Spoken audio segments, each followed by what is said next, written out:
함께 나누신 하나님 말씀은 요한복음 6장 32절로 51절까지의 말씀 함께 찾으셔서 두 절씩 교독하시겠습니다. 하늘에서 온 생명의 떡이신 예수님이라는 제목으로 오늘 주신 말씀 함께 나누기 원합니다. 저희는 지난 시간에 예수님께서 요한복음 5장을 통해서 자신을 증거하시는 것이 최종적인 이 땅에 오신 목적이 아니었음을 살펴봤습니다. 예수님의 오신 목적은 하나님의 뜻을 행하는 것이었고 그 하나님의 뜻은 결국 십자가의 길을 가는 것이다 라는 것을 살펴봤습니다. 십자가의 길을 가는 이 하나님의 뜻을 행하는 이 모든 것이 결국 자기 스스로의 영광을 취하는 인생이 아니라 하나님의 영광을 구하는 십자가의 길이었다라는 것을 살펴봤는데요. 오늘은 요한복음 6장으로 넘어오면서 앞에 나오는 오병이어의 기적 사건을 저희가 생략하고 오병이어 다음에 나타난 이 오병이어 사건의 의미가 무엇인가를 이렇게 살펴보기를 원합니다. 요한복음은 특별히 저희가 이미 말씀드린 것처럼 예수님께서 어떠한 기적을 행하셨습니다. 표적을 행하셨습니다. 그런데 그 기적과 표적을 행하신 다음에 그 표적의 의미가 무엇인가에 관한 설명이 항상 나옵니다. 예수님께서 그것을 세부적으로 설명을 해주시는 장면을 저희가 보게 되는데요. 오늘 말씀도 바로 그와 같은 것입니다. 즉 오병이어 사건 다음에 예수님께서는 그 오병이어 사건에 주는 본질적 의미가 무엇인가를 설명하고 있습니다. 그 설명하는 내용 가운데 특별히 나타나는 것이 이 먹는 문제를 우리가 살펴볼 수가 있는 것이죠. 특별히 오병이어 때 떡 5개와 물고기 2마리를 가지고 배고픈 무리들을 예수님께서 먹이셨습니다. 그런데 이 사건 때문에 사람들이 많이 예수님을 따랐죠. 또 다른 사건만이 아니라 또 여러 가지 질문이 일어나는 과정 가운데 먹는 문제에 대해서 이야기하고 있습니다. 오늘날 우리들이 사는 문제 속에서도 이 먹고 사는 문제 굉장히 중요합니다. 오늘날 사람들이 수명이 많이 늘어났죠. 그래서 예전에는 환갑잔치다 그러면 60세 되면 환갑을 해서 사람들이 참 오래 살았다 잔치를 합니다. 그래서 많이 살았고 오래 살았으니까 참 기쁘다 그랬는데요. 요즘은 60세 돼서 환갑잔치 한다 그러면 사람들이 좀 쑥스럽게 생각하는 분위기죠. 거의 그냥 슬쩍 넘어가는 분위기입니다. 70세, 80세, 심지어는 90세가 되셔도 뭐 그냥 좀 오래 사시는 분이시구나. 뭐 이 정도로 넘어가지 굉장히 오래 산다. 뭐 기적 같은 일이다. 이렇게 보지 않습니다. 그만큼 수명이 늘어났죠. 자, 사람들이 이렇게 오래 살고 싶은 욕망, 또 오래 사는 사건들 일어날 때 굉장히 기뻐합니다. 근데 이 오래 사는 문제 가운데 가장 결정적인 게 먹는 문제죠.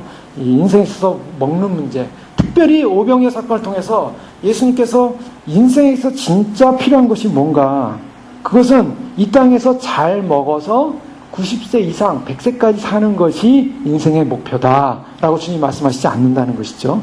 예수님이 말씀하시는 것은 뭐냐면 잘 먹어서 100세까지 살아라가 아니라 잘 먹어서 영생하라는 말씀입니다. 주님이 말씀하시는 목적은 거기 있어요. 우리들의 관심은 뭐였습니까? 여기서 어떻게든 잘 먹자. 그래서 좀 오래 살아보자. 좀 건강하게 살아보자. 그래서 좀 오래 살게 사람들은 먹는 문제에 굉장히 많이 관심을 갖는데 예수님은 이 땅에서 먹는 문제는 썩을 양식이요 죽을 수밖에 없다라고 결론을 내리십니다. 그것이 예수님께서 우리가 바라보는 관심의 관점과 예수님의 관점이 다르다는 걸 보여주고 있습니다. 우리는 이 세상을 살면서 단지 이 세상 속에 관심을 갖습니다. 여기 세상에 사는 이 차원에만 관심을 갖습니다. 그러나 예수님이 말씀하시는 이 차원이 아니라 바로 주님이 오신 나라의 차원, 영원한 나라의 차원을 말씀하고 있다는 것입니다. 바로 그런 차원에서 예수님께서 특별히 어떤 말씀하시냐면 32절에 예수께서 이르시되 내가 진실로 진실로 너에게 이르노니 모세가 너에게 하늘로부터 떡을 준 것이 아니니라 내 아버지께서 너희에게 하늘로부터 참떡을 주시나니 라고 말씀하고 있습니다. 모세가 하늘로부터 떡을 줬다. 자, 이 말은 31절에 보면 기록된 바 하늘에서 그들에게 떡을 주어 먹게 하셨다 함과 같이 우리 조상들은 광야에서 만나를 먹었나이다. 자, 예수님께서 오병이어 기적을 베푸셨습니다. 남자의 수만 5,000명, 그리고 여성, 어린아이, 또 나이 드신 분 합치면 한 2만 명 정도의 무리를 다 먹이셨어요. 그 먹이시고 남은 광주리가 12광주리가 넘었다라고 성경 말하고 있습니다. 자, 놀라운 역사가 일어나고 놀라운 기적이 일어났어요. 선지자가 온 것입니다. 그런데 가만히 보니까 예전에 이스라엘 백성들이 광야에서 살 때 40년 동안 모세가 준 만나를 먹었던 것을 기억합니다. 우리가 모세가 준 만나를 먹고서 40년을 살았는데 예수님은 무엇을 우리에게 더 하실 것입니까? 모세보다 더 큰 분이라면 우리에게 더 많은 걸 주셔야 되지 않겠습니까? 뭐 그런 개념의 대화가 일어났던 것이죠. 그런데 여기서 예수님께서 하신 말씀은 모세가 너에게 하늘로부터 떡을 준 것이 아니다. 주님은 사람들의 관심을 바꿔버립니다. 모세가 준 것이 아니라 하나님께서 주셨는데 만나는 단지 상징이다. 우리가 영원히 살 수 있는 참떡을 하나님께서 주시길 원한다. 그 참떡이 누군가? 아버지께서 너희에게 하늘로부터 참떡을 주시나니 하나님의 떡은 하늘에서 내려 세상에 생명을 주는 것이니라 라고 말씀하시며 35절에 예수께서 이르시되 나는 생명의 떡이다. 자, 지금 예수님의 관심은 어디 있냐면 그들이 어떻게 잘 먹고 이 땅에서 오래 사느냐에 관심에서 예수님은 진정으로 영원히 사는 생애에 대한 관심을 갖게 만듭니다. 그래서 영원한 생명을 주는 떡이 하늘에서부터 내려온다. 그런데 그 영원한 생명을 주는 떡이 바로 하늘에서부터 내려오는 그 떡이 누구냐? 바로 나다. 나는 생명의 떡이다. 예수님께서 하신 말씀이 바로 그것이었습니다. 자, 오늘 이 나는 생명의 떡이다라는 이 말씀은 요한복음에 나오는 나는 누구이다 라는 예수님의 유명한 말씀들이 나오고 있습니다. 요한복음 전체, 요한복음을 조금 공부하신 분들은 요한복음에 나오는 나는 누구이다 라는 이런 명칭들, 예수님의 자기 계시라고 합니다. 예수님의 자기 계시에 관한 말씀하시는데요. 나는 생명의 떡이다. 나는 세상의 빛이다. 나는 문이다. 나는 선한 목자다. 나는 부활이요 생명이다. 나는 길이요 진리요 생명이다. 나는 참 포도나무다. 예수님께서 이와 같은 자신이 어떤 분이라는 사실을 나타내고 선포하는데요. 오늘 이 생명의 떡이다라는 이 선포라는 장면이 나오고 있는 것입니다. 그런데 이 먹는 문제 가운데 이스라엘 백성들에게 있어서는 결정적인 기적 사건은 광야의 40년에 당시에 먹었던 만나였습니다. 그런데요, 이 만나가 주는 의미가 무엇이었는가? 자, 이스라엘 백성들이 애굽에서 나왔습니다. 애굽에서 나왔을 때 성경에서 뭐라고 말씀하고 있습니까? 왜 하나님께서 이제 이스라엘 백성들을 애굽에서 가나안을 향하여 나오게 하셨습니까? 단지 애굽 생활이 힘들고 고통스러워서, 물론 그 뜻도 있죠. 그 이유도 있습니다. 애굽 생활이 너무나 고생한 노예 생활이기 때문에 자유를 주려고. 자, 자유만을 주려고, 인간들에게 자유만을 주려고 애굽에서 출애굽시켰는가? 성경이 뭐라고 말하고 있습니까? 분명한 목적을 말하고 있습니다. 그 분명한 목적은 바로 나를 찬송케 하려 함이라. 나를 예배케 하려 함이라. 이스라엘 백성들이 출애굽을 한 이 사건은 애굽에서 나와서 가나안 땅으로 나온 사건의 목적은 뭐냐면 하나님을 예배하기 위한, 예배케 위한 하나님의 계획이었습니다. 그것은 무엇을 말하냐면 이스라엘의 인간의 본질적 하나님과의 관계에서의 목적은 우리 인간이 우리가 세상으로부터의 고통과 억압과 아픔과 그리고 또 노예 생활과 배고픔에서의 해방만이 아니라 그것이 우리가 누리는 인간의 그런 편안한 자유를 누리기 위해서 하나님께서 우리에게 주시는 구원의 문제가 아니라 이 구원의 핵심은 뭐가 있냐면 하나님을 예배케 하는 것에 구원의 핵심이 있는 것입니다. 하나님께서 우리를 구원하신 목적이 뭔가? 우리를 구원하신 목적은 하나님을 예배케 하기 위함입니다. 여러분 구원받았습니다. 예수님 믿고 구원받았습니다. 그 다음에 뭐 해야 됩니까? 예배케 하기 위함입니다. 그래서 구원받은 백성만이 예배할 수 있는 것입니다. 구원받은 백성만이 하나님을 찬송할 수 있는 것입니다. 구원받은 백성만이 하나님을 높일 수 있는 것입니다. 하나님은 그 목적을 위해서 우리를 구원하신 것입니다. 이 때문에 우리가 주님께서 오시는 날 주님을 맞이해서 우리가 천성에 가게 되면 우리가 해야 될 일이 있다면 구속받은 백성이 하는 일은 예배하는 일입니다. 하나님을 경배하는 일입니다. 그런데요, 신명기 8장 3절에 보면 너를 낮추시며 너로 줄이게 하시며 또 너로 알지 못하며 내 열조도 알지 못하던 만나를 내게 먹이신 것은 이라고 신명기에 만나를 주신 목적이 나오고 있어요. 이스라엘 백성들이 광야에서 만나를 먹은 목적이 뭔가? 사람이 떡으로만 사는 것이 아니요 여호와의 입에서 나오는 모든 말씀으로 사는 줄을 너희로 알게 하려 하심이라. 여러분, 이스라엘 백성들이 신명기 상황에서 광야에서 만나를 먹은 목적이 뭔가? 만나 먹고 하루하루 잘 먹고 배부르게 살아라. 건강하게 살아라. 출애굽하기 전에 너무나 애굽에서 고생했으니까 만나 먹고 일도 하지 않는데 그냥 하늘로부터 떨어지는 그냥 값없이 떨어지는 그거 주워다가 먹고 그냥 편하게 지내라. 얼마나 좋냐? 예. 그거 편하게 안식, 편하게 쉬게 하려고 만나를 주신 게 아니라 만나를 먹음으로 말미암아 사람이 떡으로만 사는 것이 아니라 먹는 것으로 사는 존재가 아니라 하나님의 말씀으로 사는 존재라는 걸 알려주려 하셨다는 것입니다. 자, 출애굽하는 목적이 뭐였습니까? 출애굽하는 목적은 그들로 하여금 하나님을 예배하기 위해서 하나님께서 그를 출애굽시켰습니다. 자, 출애굽을 했습니다. 나왔더니 어디였습니까? 장소는 광야였어요. 광야였는데 광야에서 어떻게 농사를 지을 수도 없고 광야에서 모든 환경이 조건이 아무것도 없는 거예요. 어떻게 먹고 살아요?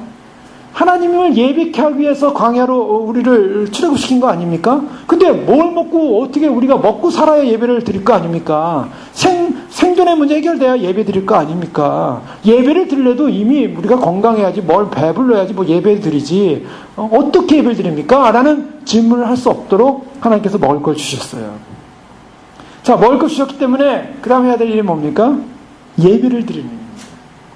또 광야를 벌써 나오는 과정 속에 하나님이 어떤 역사를 일으켰습니까? 그 밤에는요 불기둥이 이스라엘 백성들을 인도했어요. 그래서 그 불기둥이 어떤 하나의 가이드 역할도 했지만 그들을 따뜻하게 보호하는 역할도 했습니다. 또 낮에는 너무나 더워요. 너무 덥기 때문에 광야에서 구름 한 점 없는 광야를 지내려고 하니 얼마나 힘들고 어렵습니까? 요즘도 더우니까 사람들이 너무나 힘드는 상황이에요. 그런데 그런 더운 상황에서 하나님께서 구름 기둥으로 막 에어컨을 막 보내주는 거예요. 또 밤에는 불기둥으로 스팀을 띄워주고요. 그러니까 따뜻하게 하나님을 예배할 수 있는 조건을 다 만들어 주셨어요.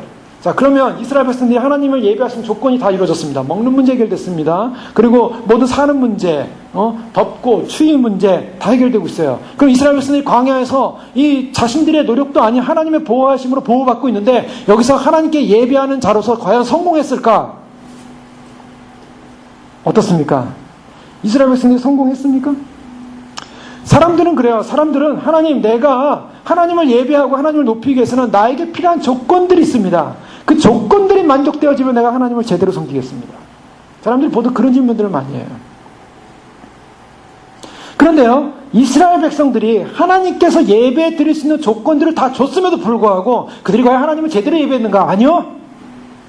그들은 늘 입에 불만과 원망을 달고 살았어요. 매일같이 내려주는 만나를 먹고 배불렀어요. 그런데 그게 마음에 들지 않았어요. 아, 만나만 먹고 살 수 있냐 우리가. 고기도 먹어야지. 사람의 욕심이라는 게 이래요. 다 하나님을 예배할 수 있는 조건을 다 만들어줬음에도 불구하고 그래서 사람이 떡으로만 사는 것이 아니라 하나님의 말씀으로 사는 것을 가리키기 위해서 만나를 주셨는데 만나 문제 걱정하지 마라. 먹는 문제 걱정하지 마라. 주님께서 만나를 주셨는데 만나를 주시고 나니까 그 다음에 하는 일이 만나는 너무 맛이 없어요. 그걸 아무리 볶아 먹고 아무리 뭐 지져 먹고 아무리 뭐 떡을 만들어 먹고 아무리 뭔 대로 그 만나 아닙니까? 만나 맛밖에 안 나지 않습니까? 그러니까 우리가 지금 고기도 좀 먹고 좀 부추도 좀 먹고 좀 옛날에 좀 그립습니다. 뭐 이렇게 얘기하기 시작했어요. 하나님께서 메추라기를 보내주셨어요. 메추라기도 고기도 먹게 해주셨어요. 그 다음에 그들이 메추라기를 먹고 그러면 감사했을까요? 메추라기를 먹고 그들은 또 하나님을 예배했을까요? 아니요. 그들은 40년 내내 하나님을 거절합니다. 자, 그래서 여기서 보여주는 것은 뭐냐면 결국 만나 사건을 통해서 이스라엘 백성들이 진정한 구원받은 백성으로서의 삶을 살지 못하더라는 거예요. 구약의 만나를 가지고는 그들이 영원한 구원받은 백성을 살지 못하고 결국 그들이 만나를 먹고 단지 배부를 수 있었지만 영생을 얻을 수 있는 그런 삶의 조건의 모습을 갖지 못했다는 거예요. 그래서 주님께서 그 광야에서 먹었던 만나가 아니라 정말 영원히 살 수 있는, 영원히 예배할 수 있는 그러한 참떡을 주겠다. 참 생명을 주겠다. 자, 이것이 바로 예수님 당시에, 오병이어 당시에 일어난 주님께서 진정으로 인생들에게 주시고자 했던 하나의 메시지였습니다. 만나를 가지고는요, 그들이 하나님을 진정으로 예배할 수 있는 정말 구원받은 백성으로서의 삶을 살지 못하더라는 거예요. 그러면 그들이 어떤 구원받은 백성으로 살아야만 했냐면 바로 진짜 하늘부터 내려오는 생명의 떡을 먹을 때 진짜 구원받은 백성으로 산다라는 개념으로 주님이 설명하기 시작하는 것입니다. 그러면 그 구원받은 백성 산다는 그 하늘부터 내려온 떡이 무엇이냐는 거죠. 예수님께서 자신을 떡이라는 표현을 했을 때요, 나는 생명의 떡이다 라는 데는 여러 가지 유추적인 의미가 있습니다. 그 유추적 의미를 본다면 떡이라고 하는 것은 생존을 위해서 필요한 거죠. 우리가 잘 아는 것처럼 없으면 안 된다는 것입니다. 예수님은 어떤 분이냐면 우리에게서 생존을 위한 절대적인 필요라는 거예요. 예수님이 절대적으로 필요한 존재다. 바로 그런 의미에서 떡이라는 것이고요.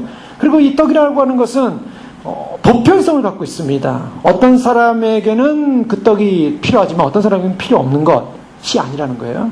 신분이 높은 왕에게는 떡이 필요하지만 신분이 낮은 사람들 아니면은 거지들 이런 사람들에게는 못 먹는 음식이다 그런 게 아니라는 거예요. 거지든 신분이 높은 사람이든 어떤 사람이든 신분과 상관없이 다 적합한 음식이라는 거예요. 예수 그리스도는 어떤 분인가? 예수 그리스도는 어떤 사람에게만 예수님이 필요하고 어떤 사람에게 생명을 주는 분이 아니라 예수님은 모든 사람들, 어떤 인생의 조건을 갖고 있는 사람들에도 다 적합한 바로 예수 그리스도다라는 것을 말씀하고 있습니다. 또 이 떡은 무엇을 말하고 있습니까? 우리가 이 땅을 살면서 떡이라는 것은 만나도 매일매일 주어졌죠. 그래서 매일매일 주어진 만나만 먹겠습니다. 마찬가지로 이 떡의 개념 속에는 무엇이 주어지냐면 우리가 날마다 매일매일 먹어야 하는 개념이 들어가 있어요. 이것은 뭐냐면 이 떡과는 우리가 떨어질 수 없는 연합된 존재로서의 삶을 살아야 한다는 걸 강조하고 있습니다. 나는 생명의 떡이다. 생명이라는 것이 잠시 한순간에 왔다가 사라지는 것이 아니라 이 생명은 계속적으로 연합된 관계 속에서 가야 한다는 걸 개념을 갖고 있습니다.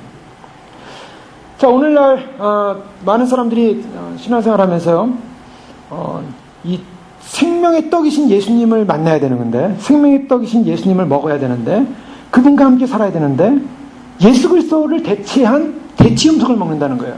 진정한 떡을 먹고 진정한 떡으로서 영생하는 영생의 삶에서 살아야 되는데, 그리스도인이 갖는 삶 속에 예수 그리스도가 빠진 어떤 종교행위, 예수 그리스도가 빠진 어떤 자극들, 예수 그리스도가 빠진 어떤 기독교적인 어떤 현란한 도구들, 예수 그리스도가 빠진 어떤 여러 가지 것들로 내가 마치 생명을 얻은 존재처럼 종교의식 하에서 살아간다면 그것은 진정한 생명이 아니라는 것입니다. 떡은 또 다른 의미에서 또 충족시켜줍니다. 떡을 먹는 사람이요, 떡은 너무 질린다, 이제는 떡은 못 먹겠다라는 분이 거의 없습니다. 어렸을 때부터 평생 이 땅에 육을 갖고 사는 동안 떡은 먹습니다. 그 떡을 먹으면서 질린다고 하지 않아요. 배고플 때 먹는 떡은 너무나 맛있어요. 그 떡은 늘 먹는 생명을 유지시키는 거죠. 그 다음에 마지막으로 또 중요한 의미가 있습니다. 그것은 뭐냐면 이 떡이라는 것이 만들어지는 과정이죠. 이 떡이라는 것이 만들어지는 과정 속에 떡이 어떻게 만들어집니까? 갑자기 떡이라는 것이 그냥 딱 생깁니까? 그렇지 않지, 만들어야죠. 쿠킹을 해야 됩니다. 쿠킹해야 되는 위해서는 뭐예요? 재료가 있어야죠. 재료가 뭡니까? 씨앗이 뿌려져서 그 씨앗이 싹이 나고, 싹이 나서 그 다음에 그것이 자라서 잎사귀가 나고, 그 다음에 이삭이 생기고, 이삭이 점점점 시간이 갈수록 이제 익어가지고, 그래서 다 익게 되면 베어져야 되고, 그것을 키질하고 가루로 만들기 위해서 빻아줘야 되고, 그래서 그 빻아진 걸 가지고, 그리고 그것을 만들어서 불에 구워서 적합한 떡이 되도록 만들어야만 합니다. 자, 이것은 무엇을 말하고 있냐면, 예수님께서 생명이 떡이다 할 때, 우리에게 생명을 준다라고 할 때, 이 생명을 준다라는 것이 어떤 의미에서는 단순하게 생명을 줄 수 있는 일이 아니다라는 걸 담고 있어요. 자, 그걸 그래서 예수님께서는 이후에 이제 뭐라고 말씀하시냐면, 오늘 본문은 아니지만은 같이 이제 연결돼서 이제 계속 살펴볼 것입니다. 52절에 보면, 그러므로 유대인들이 서로 다투어 이르되 이 사람이 어찌 능히 자기 살을 우리에게 주어 먹게 하겠느냐. 51절에 보면, 나는 하늘에서 내려온 살아있는 떡이니 사람이 이 떡을 먹으면 영생하리라. 내가 줄 떡은 곧 세상의 생명을 위한 내 살이니라 라고 그러겠어요. 자, 이제 좀 의미가 좀 깊어집니다. 떡을 주겠다는 생명이 떡이다. 거기까지는 우리가 생명이 떡이라는 개념을 먹고 우리가 생존할 수 있다, 존재할 수 있다는 개념으로 갔는데, 예수님께서 그 떡을 좀 더 구체적으로 설명하기를 그 떡은 내가 너에게 주는 살이다 그랬어요. 살. 갑자기 예수님이 자신의 살을 떡이라고 하면서 얘기하니까 사람들이 혼란이 왔어요. 그래서 53절에 보면 예수님께서 이런 말씀하십니다. 좀 더 자세하게 설명해 주세요. 내가 진실로 진실로 너에게 이르노니 인자의 살을 먹지 아니하고 인자의 피를 마시지 아니하면 너희 속에 생명이 없느니라. 내 살을 먹고 내 피를 마시는 자는 영생을 가졌고 마지막 날에 내가 그를 살리리니 내 살은 참된 양식이요 내 피는 참된 음료로라. 내 살을 먹고 내 피를 마시는 자는 내 안에 거하고 나도 그의 안에 거하나니 라고 말씀하셨어요. 자, 이 말씀을 가지고요 사람들이 굉장히 갈등이 일어난다. 왜요? 떡이라는 개념까지는 좋았어요. 뭐 마치 오병이어 사건처럼 주님께서 빵을 가지고 이렇게 나눠주는 분이구나. 빵의 수여자구나. 그리고 그 빵을 먹으면 되는 거구나. 예수님이 나눠주는 빵만 먹으면 되는구나. 뭐 이 정도까지 이렇게 상상할 수 있었어요. 근데 갑자기 예수님께서 그 빵, 그 떡이라는 것이 무엇이냐? 바로 내 살이다. 이렇게 얘기하시는 거예요. 그래서 어떻게 그럼 살을 먹으라는 말이냐? 바로 내 살을 먹고 내가 흘리는 피는 참된 음료로다. 내 살과 내 피를 먹는 그 사람이 결국 내 안에 거하고 나도 그 안에 거하는 정말 영생하는 생명이 될 것이다 라는 개념으로 나오고 있어요. 자, 예수님께서 떡이라는 게 나는 생명의 떡이다라는 것에는 무엇을 전제로 하고 있었냐면 우리가 지난 시간에 살펴봤던 것처럼 예수님은 이 땅에서 자신을 드러내고 자신을 증언하고 사람들에게 자신을 증거하기 위해서 싸우려고 오신 분이 아니라 그래서 내가 내 논리에 싸워서 이겼기 때문에 나는 승리자다 이걸 자랑하려고 온 것이 아니라 예수님께서 가시는 길은 십자가의 길이었습니다. 예수님께서 나는 생명의 떡이다라고 말씀하셨을 때는 이 떡의 개념 속에는 무엇이 들어와 있냐면 바로 나는 십자가에서 죽어야 되는 내 살이 찢어지고 내 몸에서 피가 터져야 되는 그러한 생명을 주는 존재로서 죽어야 되는 존재로서 와 있다. 바로 그 생명을 주고 죽어야 되는 존재로서인 나를 먹는 자만이 영생한다. 바로 이 개념까지 들어와 있는 것입니다. 자, 우리가 예수님을 믿는다라고 하는 것은 그 믿음이라고 하는 것은 우리가 예수님을 신뢰할 때 가능한 것이죠. 근데 예수님께서 말씀하시기를 35절에 예수께서 이르시되 나는 생명의 떡이니 내게 오는 자는 결코 줄이지 아니할 것이요 나를 믿는 자는 영원히 목마르지 아니하리라.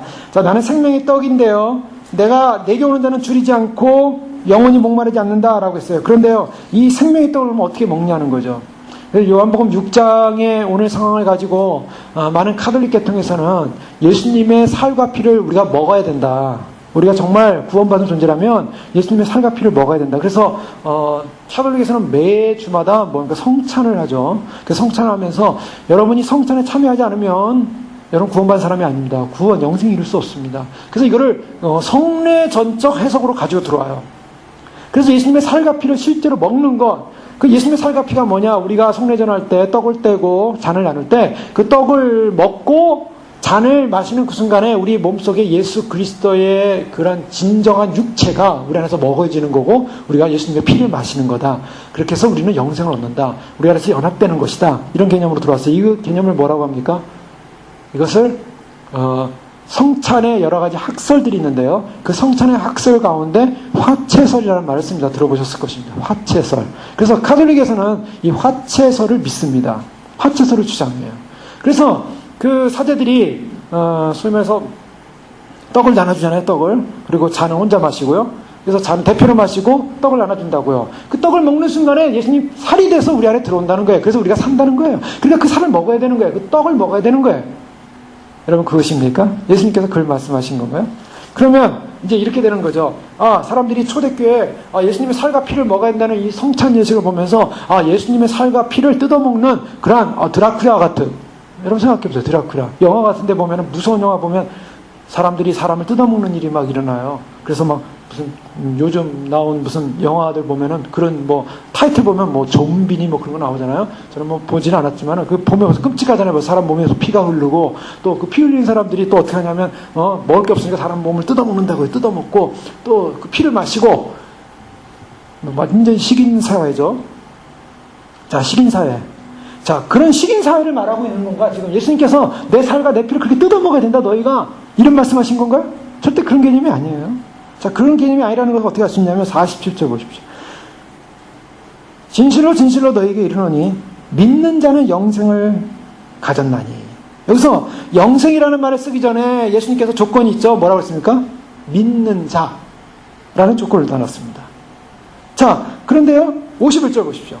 나는 하늘에서 내려온 살아있는 떡이니 사람이 이 떡을 먹으면, 그랬어요. 먹으면 영생하리라. 자, 영생이라는, 지금 영생을 주시는 영생이라는 말 앞에 지금 어떤 말이 반복되고 있습니까? 47절에 믿는 자는 영생하리니. 너희에게는 이르노니 믿는 자는 영생하리니. 어떤 분을 믿는가? 예수 그리스도를 믿는다는 거예요. 예수님을 믿는 자는 영생한다. 그런데 그 예수님 믿는다는 게 뭐와 같아요? 뭐와 같은 동의어입니까? 먹는 것과 동의하고 있어요. 자, 무슨 말씀이냐면 우리가 예수님의 살과 피를 먹고 마신다는 개념은 무엇을 말하냐면 우리가 믿는다는 것입니다. 그분의 고난을 믿는다는 거예요. 그분의 고난을 믿는데 그 믿는 것 자체가 예수님과 연합되는 사건이 일어난다는 거예요. 그래서 내가 예수 그리스도를 믿을 때 그분의 십자가의 사건을 믿고 그분의 고난을 믿고 그분의 우리를 위해 피 흘리심을 믿는 사건이 우리가 예수님의 살과 피에 동참하는 사건이 일어나는 것입니다. 그래서 그 예수님의 살과 피에 동참했다는 것이 눈에 안 보이잖아요. 지금 내가 믿기만 했는데 믿는 것은 눈에 보이지 않으니까 그럼 내가 믿었다라는 증거가 없잖아요. 예수님 믿었다는 증거로서 믿는 사람들이 모여서 우리가 떡과 잔을 떼면서 예수님과 우리가 연합된 이와 같은 존재다라는 그런 그 성례전적 주님의 그 성찬에 관한 예식을 나중에 부활 이후에 제자들에게 알려주십니다. 상징적 개념인 거죠. 그래서 저희가 예수님의 몸과 피에 참여해야 되는데요. 그러나 이 상징적 개념 속에 굉장히 중요한 의미가 담겨져 있습니다. 어떤 중요한 의미가 담겨져 있냐면, 여러분 우리가 예수님을 믿는다는 게 그럼 과연 뭐냐는 거죠. 자, 여기서 이제 좀 더 깊이 들어가는 것입니다. 자, 예수님은 생명의 떡으로 오셨습니다. 이 생명으로 떡으로 오신 예수님을 우리가 믿기만 하면 영생을 주어진대요. 이것이 복음입니다.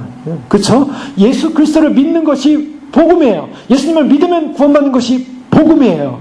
그런데요, 믿는다는 게 성경에서 뭐라고 말하고 있냐는 거예요. 오늘 요한복음 6장에서는 믿는다라는 것은 나 그냥 믿어. 2000년 전에 예수님의 나를 위해서 돌아가신 십자가 사건을 믿어. 그분이 나를 위해서 고난당하신 거 믿어. 그것으로 끝나는 겁니까? 자, 거기는 무엇이 담겨져 있냐면 예수님이 구체로 하신 말씀이에요. 나는 생명의 떡이다. 여러분, 떡을 놓고요, 음식을 먹고, 야, 음식이 참 맛있게 해서 보인다. 음식이 참 이렇게 맛있어 보인다 하면서 그걸 감탄만 하고 감상만 하고 있으면 그것이 나에게 생명이 됩니까? 안 됩니까? 양식이 됩니까? 안 됩니까? 안 되죠. 그것을 먹어야 되는 거예요. 먹어야 그 맛있는 게 보이는 또 영양가 있는 음식이 나한테 영양분을 주고 내가 생존할 수 있다는 거죠. 예수님의 사건도 마찬가지예요. 예수님은 나는 생명의 떡이다라고 했을 때 예수님을 믿어라는 것이 예수님을 구경하고 있는 게 믿는 게 아니라는 거예요. 예수님의 2000년 전 사건을 그냥 인식하고 있는 게 믿는다는 게 아니에요. 그걸 이해하고 있다는 게 믿는 게 아니라 그 예수님의 살과 피를 먹어야 한다는 거예요. 자, 예수님의 살과 피를 먹어야 되는데 그 먹는다는 것이 그렇게 간단한 문제겠느냐라고 이제 지금 질문을 던지고 싶은 것입니다. 자, 우리가 무엇인가 음식을 놓고 먹을 때 그 먹는다는 개념 속에는 뭐가 전제되고 있습니까? 항상 먹는다는 데는 뭐가 전제되고 있어요? 배고픔이라는 것이 전제되고 있어요. 여러분, 어떤 사람이 뭘 먹을 때 배부른 사람이 뭐 먹고 싶어 하겠습니까? 배부른 사람은 별로 먹고 싶어 하지 않아요. 아무리 맛있는 음식 갖다 줘도요, 배부른 사람은 별로 먹고 싶어 하지 않아요. 뭐 맛을 잠깐 보겠죠. 그러나 생명처럼 그걸 먹으려고 안 해요. 그러나 내가 살기 위해서 먹고 싶은 사람은 어떤 사람입니까? 정말 허기진 사람이에요. 허기지고 배고프고, 그래서 정말 내가 이 양식 못 먹으면 안 된다라는 그런 삶의 생존적 어떤 그 욕망이 강한 사람이 그 먹는 양식이 생명이 되는 거예요. 자, 예수님께서 내가 너희의 생명이 떡이다라고 말했을 때는요, 이것은 뭘 전제라면 우리의 존재를 뭘로 봐야 되느냐는 반대적인 우리의 조건이 나온다는 거예요. 여기서부터 이제 문제가 시작이 됩니다. 왜 많은 사람들이 예수님이 생명의 떡이라는 사실을 알았음에도 불구하고 생명을 못 얻고 영생을 못 얻는가에 문제가 있어요. 오늘날 이 기독교가 많이 있고 복음이 다 퍼져 있고 많이 퍼져 있습니다. 물론 복음을 아직 모르는 사람도 많이 있겠죠. 그러나 우리 주변에 보면 많은 분들이 이 복음, 기독교에 대해서 많이 알고 있어요. 그럼에도 불구하고 복음에 대해서 알고 있으면 또 심지어는 교회도 다녀요. 심지어는 교회를 다니고 말씀을 듣고 또 신앙생활을 함에도 불구하고 어떤 사람에게는 영생이 주어지고 어떤 사람은 영생이 주어지지 않을 수 있다는 거예요. 이 부분은 아주 중요한 부분입니다. 어떤 사람에게 영생이 주어집니까? 예수 그리스도를 믿는 사람에게요. 근데 믿는 사람이 조건이 있어요. 믿는다는 것은 살과 피를 먹는다는 거예요. 살과 피를 먹는다는 건 무엇을 말해요? 그냥 성찬 한번 참여해 주자. 그래서 한번 떡 조금 먹어주고 잔 한번 마셔주면 내가 구원받아. 아니, 살과 피를 먹는다는 것은 떡이라는 개념을 먹는 생존의 개념이 담겨져 있다는 거예요. 그 생존의 개념이 담겨져 있는 사람은 어떤 사람이면 배고픈 사람이에요. 목마른 사람이에요. 그래서 주님이 그 말씀하시는 거예요. 35절에. 나는 생명이 떡인데 생명의 떡을 배부른 사람이 먹고서 아이고 마치 이렇다 저렇다 평가라는 게 아니에요. 35절에 예수께서 이르시되 나는 생명의 떡이니 내게 오는 자는 결코 줄이지 아니할 것이요 나를 믿는 자는 영원히 목마르지 아니하리라. 여러분, 이 말씀이 나한테 생명처럼 오냐는 거죠. 내가 그동안 예수를 믿고 교회를 다녔어도요, 예수 믿는 것이 내게 목마름이 해결되는 사건, 예수님 믿는 것이 내가 배고픔이 해결되는 사건, 그 목마름과 배고픔을 해결해 주신, 정말 나를 배부르게 해주시고 나를 정말 기분 좋게 정말 충만하게 내 안에 정말 목마르지 않는 그런 만족함을 주는 사건이었는지. 이게 무슨 말입니까? 배고픈 사람에게는 절대적인 사건이라는 거예요. 목마른 사람에게는 절대적인 사건이라는 거예요. 예수님을 믿는다는 것은 바로 그런 의미를 담고 있어요. 그런데요, 어떤 사람이 영생을 얻지 못하느냐? 절대적이지 않은 사람들이에요. 이것은 내가 영생을 얻은 사람인지 아닌 사람인지를 평가하는 기준입니다. 내가 예수 그리스도라는 그분, 생명의 떡이라는 그분, 나를 위해서 십자가에 못 박혀 돌아가셨다는 그분, 날 위해 살과 피를 흘리셨다는 그분의 살과 피를 정말 절대적으로 먹고 만족하고 갈망하고, 그래서 거기서 내가 배부른 존재냐? 아니면은 그것은 내 인생과 내 삶 가운데, 내 신앙생활 가운데, 내 삶 가운데 그냥 하나의 그냥 알고 이해하는 사건으로 끝난 것이냐? 여러분 어떻습니까? 예수 그리스도가 정말 만족이십니까? 예수님 그분으로 만족하십니까? 더 이상 뭐가 만족하기가 조건이 필요합니까? 이것이 핵심이에요. 많은 사람들이요, 교회를 다니면서도요, 많은 사람이 신앙 가졌다고 하면서요, 예수 그리스도가 만족의 목적, 모든 것에 채워주시는 그분이라는 사실을 인식하지 못한다면 예수님을 잘못 믿고 계신 것입니다. 더 쉽게 얘기하면요, 예수님을 잘못 믿었다는 것은 영생의 보장이 없다라는 거예요. 예수님을 잘 믿으셔야 됩니다. 우리가 믿는다고 말할 때요, 그 믿는다는 것이 단순한 입의 고백이 믿는 게 아니에요. 믿는다라고 말할 때는 그 믿음이라는 속에는 예수님만이 나의 굶주림을 해결하신 분이고, 예수님만이 나의 목마름을 해결하시는, 더 이상 굶주림도 더 이상 목마름도 없습니다는 최종적 선언이 떨어진 것입니다. 더 이상 없는 거예요. 예수 그리스도가 모든 것을 해결하셨다는 고백이 있어야 되는 거예요. 그 고백은 누구에게 나옵니까? 진짜 배고픈 사람에게만 나옵니다. 진짜 배고팠고 진짜 목말랐던 사람이 그 음식을 먹고 그 떡을 먹고 내가 살았습니다, 내가 목마름 해결됐습니다, 내가 배고픔 해결됐으면 감사의 고백이 나오는 거예요. 근데 배고파 보지 않은 사람, 이 배고프다는 육체적인 배고픔 말하는 게 아니죠. 진정으로 내가 그렇게 배고픈 존재였는가라는 인식이 없었던 사람이라면 그런 예수 그리스도가 만족이 된다는 고백을 할 수가 없습니다. 자, 오늘 재밌는 표현은요, 33절에 하나님의 떡은 하늘에서 내려 세상에 생명을 주는 것이라 그랬습니다. 하늘에서 내려서 세상에 생명을 준다니까 34절에 사람들이 뭐라냐면, 그들이 이르되 주여 이 떡을 항상 우리에게 주소서. 자, 이것이 인간들의 바람입니다. 인간들은요, 좋은 건 알아요. 생명? 좋은 거 압니다. 구원받는 거? 그 좋은 건지 압니다. 그런데 그것을 받고 싶어요. 갖고 싶어요. 받고 싶고 갖고 싶어 한다고 고백을 해요. 그래서 나한테 주세요, 주세요라고 합니다. 구원 주세요, 생명 주세요, 내가 죽으면 천국 가게 해주세요, 주님 오시면 주님 맞이하게 해주세요. 사람들이 다 얘기를 해요. 그 좋은 건 알아요. 그런데 36절에 뭐라고 말씀하십니까? 주님이 그러나 내가 너에게 이르기를 너희는 나를 보고도 믿지 아니하는 도다. 이것이 답이에요.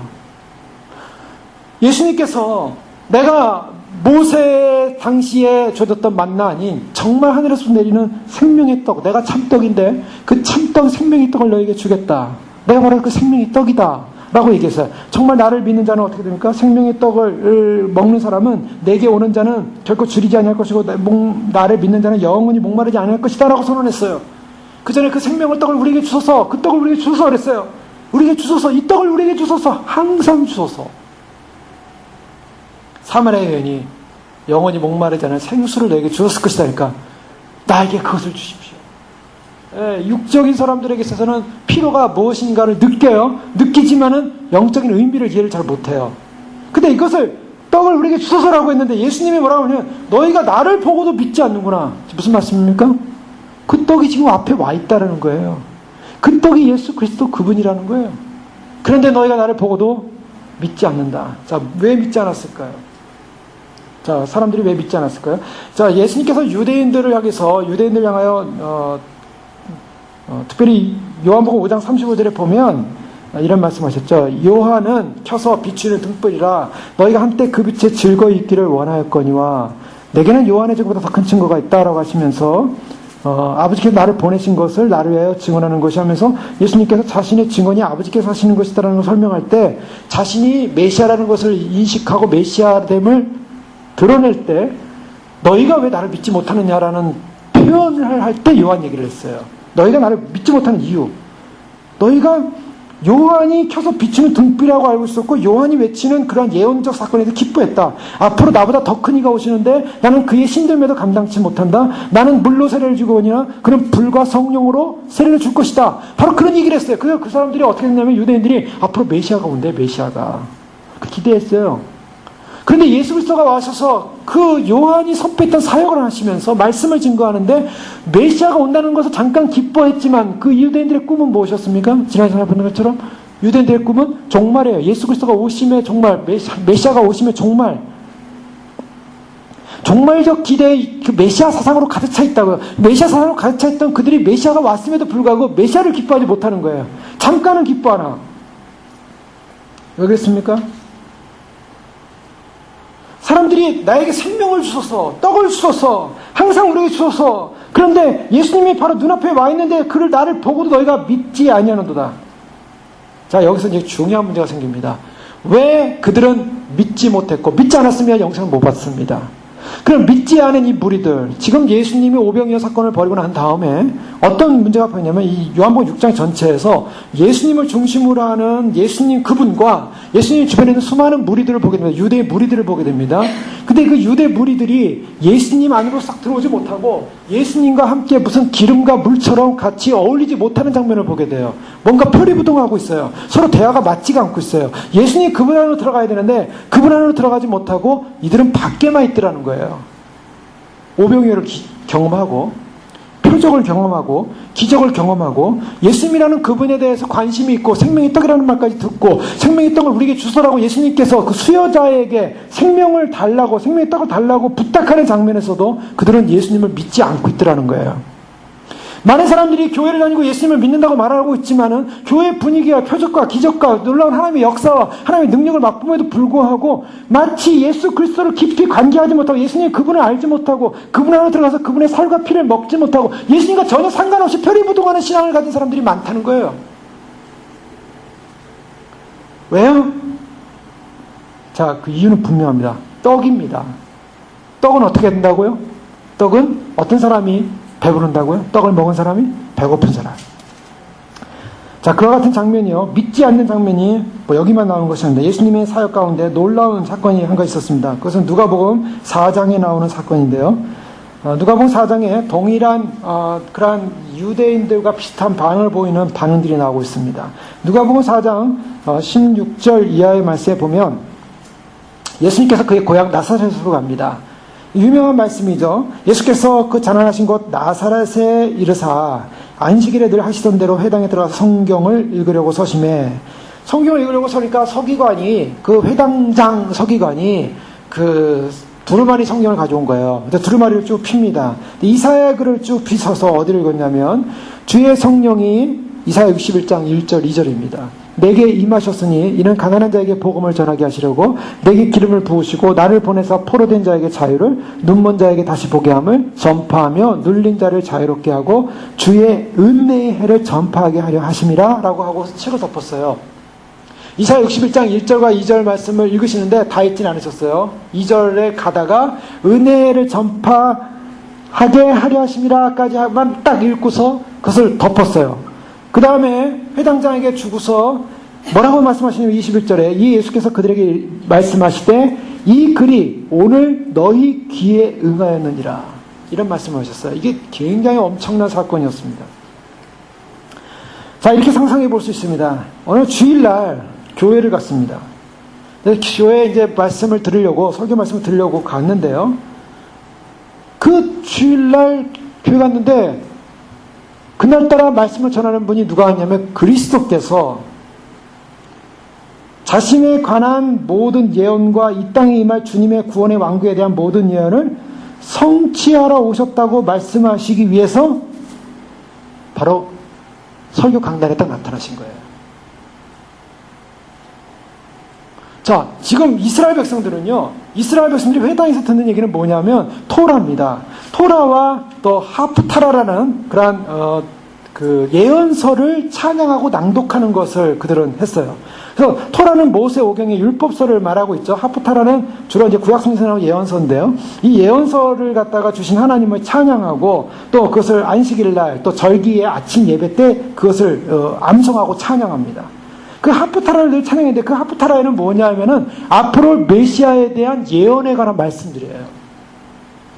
이스라엘 백성들은요, 메시아에 대한 가르침을 수없이 들었습니다. 메시아의 오심과 그날에 대한 많은 말씀과 성경의 말씀을 들었습니다.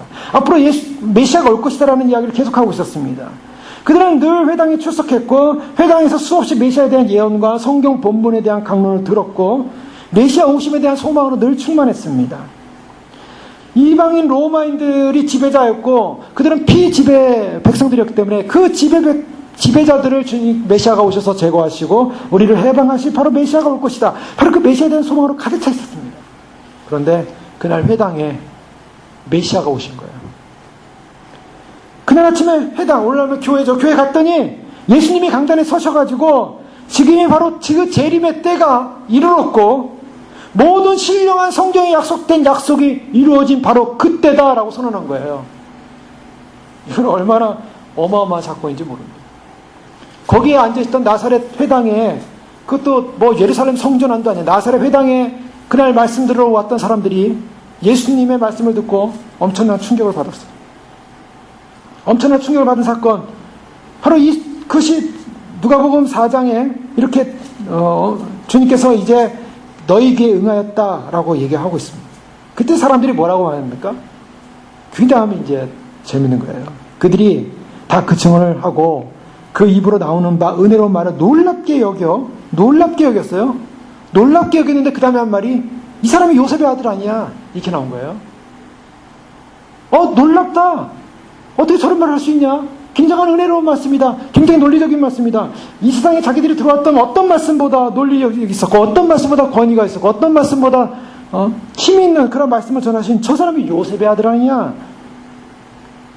그랬더니 예수님께서 뭐라고 말씀하시냐면, 예수께서 그들에게 이르시되 너희가 반드시 의사야 너 자신을 고치라 하는 속담을 인용하여 내게 말하기를 우리가 들은 바 가버나움에서 행한 일을 내 고향에서도 행하게 하리라 하라. 자, 의사야 너 자신을 고치라. 즉 예수님을 향하여 너 자신을 한번 증거를 보여봐라. 그러니까 가버나움에서 행한 것처럼 나사렛에서 한번 증거를 보여봐라. 한번 증거를 보여봐라. 라고 하면서 나에게 요청할 것이다. 그래 예수님께서 보여줄 것은 뭐냐면 엘리야 시대에 3년 6개월 동안 비가 안 올 때 사렙다, 시돈에 있는 사렙다 과부의 집에 엘리야가 가서 그 과부가 마지막 음식을 해 먹고 그 다음에 절망에 빠져서 있을 상황 속에 그 음식을 나에게 해달라 하고 전혀 알지도 못하는 어떤 선지자가 와서 그 음식을 요청할 때 그 사렙다 과부가 음식을 엘리야에게 주고 엘리야는 비가 오면서 음식이 끊어지지 않도록 계속 기름병에 기름이 채워지도록 떡이 끊어지지 않도록 그와 같은 역사를 일으킨 사건이 있었어요.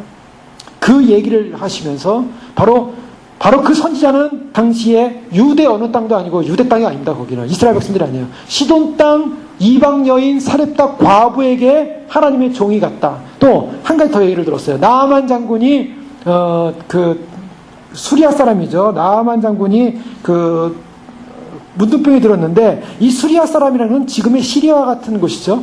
뭐냐면은 이스라엘 백성들의 테러 집단입니다. 이스라엘 백성들을 테러하고 이스라엘 백성들에게 아주 그냥 골치 아픈 그 사람들이에요. 근데 바로 거기에 군대 장관이었던 나아만 사람이 문둥병이 걸렸는데 그 문둥병이 걸린 그 사람에게 엘리사가 요단강에 7번 들어갔다 나오라라는 그런 기회를 줘서 요단강에 7번 들어가 나오지 않습니까? 맨 처음에 거절하다가 이제 거기는 그 종이 그래도 한번 들어갔다 나오는 게 낫지 않겠습니까? 그래야 뭐가 증명이 되죠. 저 사람이 진짜인지 아닌지. 요단강에 7번 들어갔다 나왔는데 실제로 병이 싹 났어요. 그래서 예수님께서 그 두 가지 비유를 들었어요. 두 가지 비유. 언제 들었냐면 나사렛 회당에서 예수님의 메시아 선언을 선포하셨을 때 그 사람들이 이 요셉의 아들 아니냐라고 거절했을 상황이었습니다.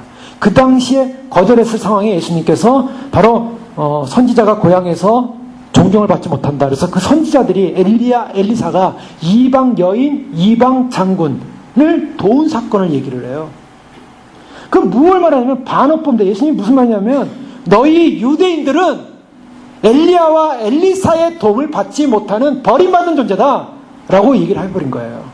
오히려 나를 찾았고 가난했고 엘리야에게 그 음식을 대접했던 바로 사렙다 과부 그 여인과, 그리고 그렇게 세상 권세를 갖고 있었지만은 그러나 겸손하게 요단강 7번에 들어갔다 나온 그 사람들이 치유를 받았다. 너희는 못 받는다 라고 얘기를 해버렸어요. 이렇게 나온 거예요, 예수님. 너희는 못 받는다. 자, 왜 그랬을까요? 지금 잘 보셔야 됩니다, 성경을. 누가복음 4장 18절에 예수님께서 자신이 이 땅에 온 메시아라는 걸 뭘 말씀하고 있어요? 메시아가 하신 일이 나오고 있어요. 메시아가 하는 일이 뭐냐? 주의 성령이 내게 임하여서 가난한 자에게 복음을 전해. 누구에게 복음을 전해? 가난한 자에게 복음이 들어간대요. 이 가난이라는 것은 물질적 가난도 있고 심령의 가난. 누가복음에서는 가난한 자는 복이 있나니 할 때 그냥 심령의 가난을 빼버렸어요. 산상수훈의 말씀 마태복음으로 가면 심령이 가난한 자는 복이 있나니인데 누가복음에는 그냥 가난한 자예요. 가난한 자는 심령이 가난한 자를 말하고 있어요. 가난한 자에게 복음을 전하게 하시려고 내게 기름을 부으시고 나를 보내사 포로된 자에게 자유를, 어떤 사람에게요? 포로된 사람. 눈먼 자에게 다시 보게 함을. 어떤 사람? 눈먼 자. 눈이 자유롭게 하고 은혜를 전파하게 합니다. 자, 지금 이 말씀 뭐냐면 예수님께서 메시아로 사시는 게 뭐냐면 메시아가 하는 일은 바로 가난한 자, 억압받은 자, 눈먼 자, 포로된 자를 자유케 한다는 일이에요. 자, 조건이 뭐예요? 어떤 사람에게요? 부자에게요? 그 다음에 멀쩡한 사람에게요? 아니요. 가난한 자, 소위 말해서 몸이 아픈 사람, 눈먼 자, 걷지 못하는 사람, 이런 사람들이 고침을 받더라는 거예요. 자, 영적인 가난함을 인정하고, 자신의 영적인 속박을 인정하고, 자신의 영적인 어둠을 인정하고, 자신의 영적인 패배를 인정하는 이들이 구원을 받게 된다라고 주님은 선포하고 있는 거예요. 그게 은혜라는 거예요. 여러분, 우리가 예수님 믿는다는 게 뭘 말하냐면요, 예수님 믿는다는 건 생명의 떡을 믿는 거예요. 생명의 떡을 믿는 것은 내가 영적으로 가난합니다. 내가 영적으로 속박을 당한 존재입니다. 내가 영적으로 어둠에 있는 사람입니다. 나는 영적으로 패배한 존재입니다. 그러니 바로 나를 구원할 분은 바로 주님밖에 없습니다. 내가 주님 당신의 십자가를 붙드는 것 외에는 내 인생에 소망이 없습니다. 그래서 예수 그리스도를 의지하는 사람에게 구원이 임한다는 거예요. 그 사람에게 영생이 주어진다는 거예요. 근데요, 누가복음 4장에 나오는 바로 나사렛 사람들은요, 바로 예수 그리스도 그분이 바로 그런 일을 하시는 분이라는 것을 인정할 수가 없었어요. 왜요? 그들은요, 마음이 가난하지 않았어요. 그들은 그들의 속박을 인정할 수 없었어요. 그들은 그들의 영적 어둠의 존재라는 사실을 인정할 수 없었어요. 그들은 오히려 왜 예수님께서는 왜 보복의 해를 보복의 사건을 전하지 않는다. 그 은혜의 해를 전하면서 그 다음에 보복의 날도 언급을 하고 있어요. 이사야 61장 2절에 보면 보복의 날을 선포하는 것, 보복의 날, 이 보복의 날은 나중에 심판의 날이에요. 심판의 날. 지금 은혜의 때이기 때문에 예수님이 은혜라는 말을 얘기했어요. 보복의 날, 심판의 날은 다른 복음서에 의하면 예수님이 앞으로 심판에 주러 오실 것이다라는 것을 강조할 때 쓰십니다. 그러나 예수님이 처음 공생의 사역을 시작하시면서 나사렛에서 외쳤을 때는 은혜의 해를 전파하는 거였어요. 그런데 그들은 영적인 가난을 몰랐고 영적인 속박을 인정하지 않았고 영적으로 자기를 부인하지 않았다는 거예요. 그들은 왜 그랬는가? 자기 스스로 의롭다고 생각을 했어요. 그들은 바리새인들이었고 또 전통주의자들이었고 의식주의자들이었고 율법에 열심히 있었고 그들은 흠이 없다라고 율법을 지키는데 흠이 없다고 생각했어요. 그래서 우리는 영적으로 가난하거나 갇히거나 눈물이거나 억누르는 사람들이 아니야. 실제로 보면 그들이 뭐 얼마나 대단했겠습니까? 당시 2000년 전에 유대인들 가운데 살았던 사람들이 율법을 지키고 또 그들이 잘 먹고 잘 살았다 얼마나 잘 살았겠어요. 그러나 그들은요, 자신들은요 가난하지 않다고 생각했어요. 자기들은 의롭다고 생각했어요. 자기들은 어떤 의미에서는 우리가 그렇게 취급받을 존재가 아니다. 우리는 정말 선택된 백성이고 우리는 구원받을 백성이다라는 의식을 갖고 있었는데 주님께서 뭐라 하냐면 진정한 메시아 시대의 구원은 가난한 자에게, 병든 자에게, 그리고 자신이 부족하다고 느끼는 자에게, 더 쉽게 말하면 자기를 부인하는 자들에게 구원이 임한다라고 예수님은 말씀하고 있었어요. 그러니 그 말을 들었을 때 청중들이요 별로 기분이 좋지 않았어요. 가난하고 갇혀있고 눈멀고 억눌린 자라는 인식들, 나는 종교적으로 굉장한 사람이야, 나는 종교적으로 대단한 사람이야, 나는 부족함이 없는 사람이야, 예? 그런 의식을 가졌던 사람들이 그러한 예수님의 지적 앞에 나는 굉장한 사람인데, 그러니 그들이 하는 말이 뭐냐면 정말 당신이 하나님의 아들이고 우리에게 영생을 줄 수 있다면 한번 좀 더 좋은 기적을 한번 베풀어 봐라. 그들이 요구하는 것은요 좀 더 나은 기적, 믿지를 못하니까 그 다음에 하는 것은 우리가 믿을 만한 증거를 한번 내놔봐라. 이걸 증거해요. 불신자들이 하는 일들은 다 그거예요. 불신자들이 하는 일은 내가 예수님을 믿겠습니다. 내가 정말 나의 소망은 주님밖에 없습니다. 나의 인생의 주인은 바로 주님입니다. 주님만이 나의 왕이시고 나의 생명입니다라고 이렇게 고백해야 될 백성들이 불신을 하게 되니까 그 사람에서 야, 네가 하나님의 아들이야? 네가 그런 굉장한 존재야? 뭐 영생도 줘? 뭐 떡이라며? 배부른다며? 뭐 떡 좀 만들어봐. 네가 그렇게 대단한 존재야? 아이고 500이요 그까짓 거 뭐 여기서 한 번 베푼 거 모세는 40년 동안 베풀었는데 넌 40년 동안 베풀 뭐가 있니? 하나님의 아들이라며 우리가 믿을 만한 뭔가를 좀 내놔봐. 메시아하고 영적으로 결박된 자를 자유케 하고 영적으로 눈먼 자를 보게 하고 억눌린 자를 두려워하는 자를 구원할 수 있다고 믿고 싶어. 우리도 믿을 만한 증거를 한번 내놔봐. 예수님이 오신다는 증거 한번 내놔봐. 뭐 기적이 나타나고 표정이 나타나고 뭐가 나타나 못하나 그러면 우리 한번 믿어볼게. 믿어봐 줄게. 그런데요 인간들은 어느 정도냐면요 기적과 표적을 보고 나면 그 다음에 또 뭐냐면 또 다른 기적 또 다른 표적. 왜요? 계속적으로 표적 기적 더 좋은 기적 더 좋은 기적. 그래서요 어떻게 하면 이왕이면 하늘에 올라가서 한번 공중제비를 돌고 한번 팍팍 돈 다음에 내가 믿을 만한 그런 존재다라는 것을 드러내봐라. 그러면 그럼 믿어주겠다. 이렇게 나오는 거예요. 불신자들이 행하는 악입니다. 인간의 교만과 자기를 가르쳐서 자기 방어의 틀 속에 갇혀서 의심하는 인생들에게는 예수께서는 생명의 떡이 아니에요.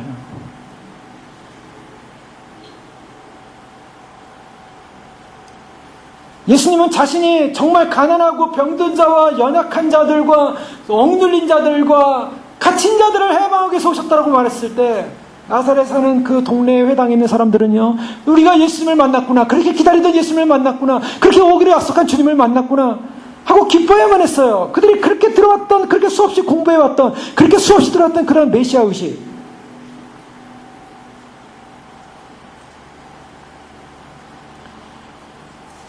이스라엘 백성들은요 항상 그랬어요.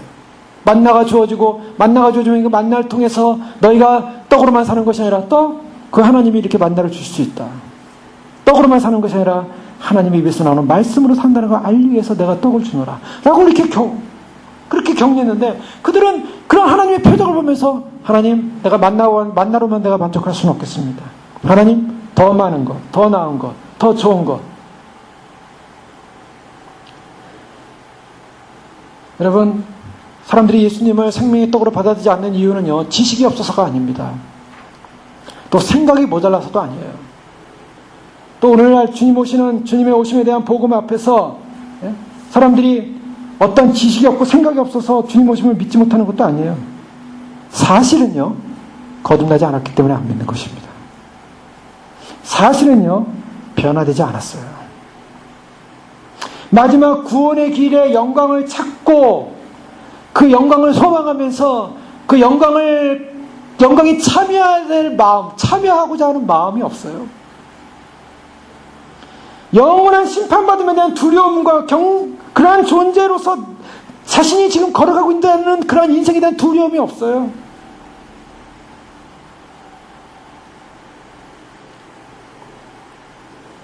누가복음 14장에 보면 그 혼인잔치에 관한 그 왕이 베푼 혼인잔치에 관한 비유가 나오고 있습니다.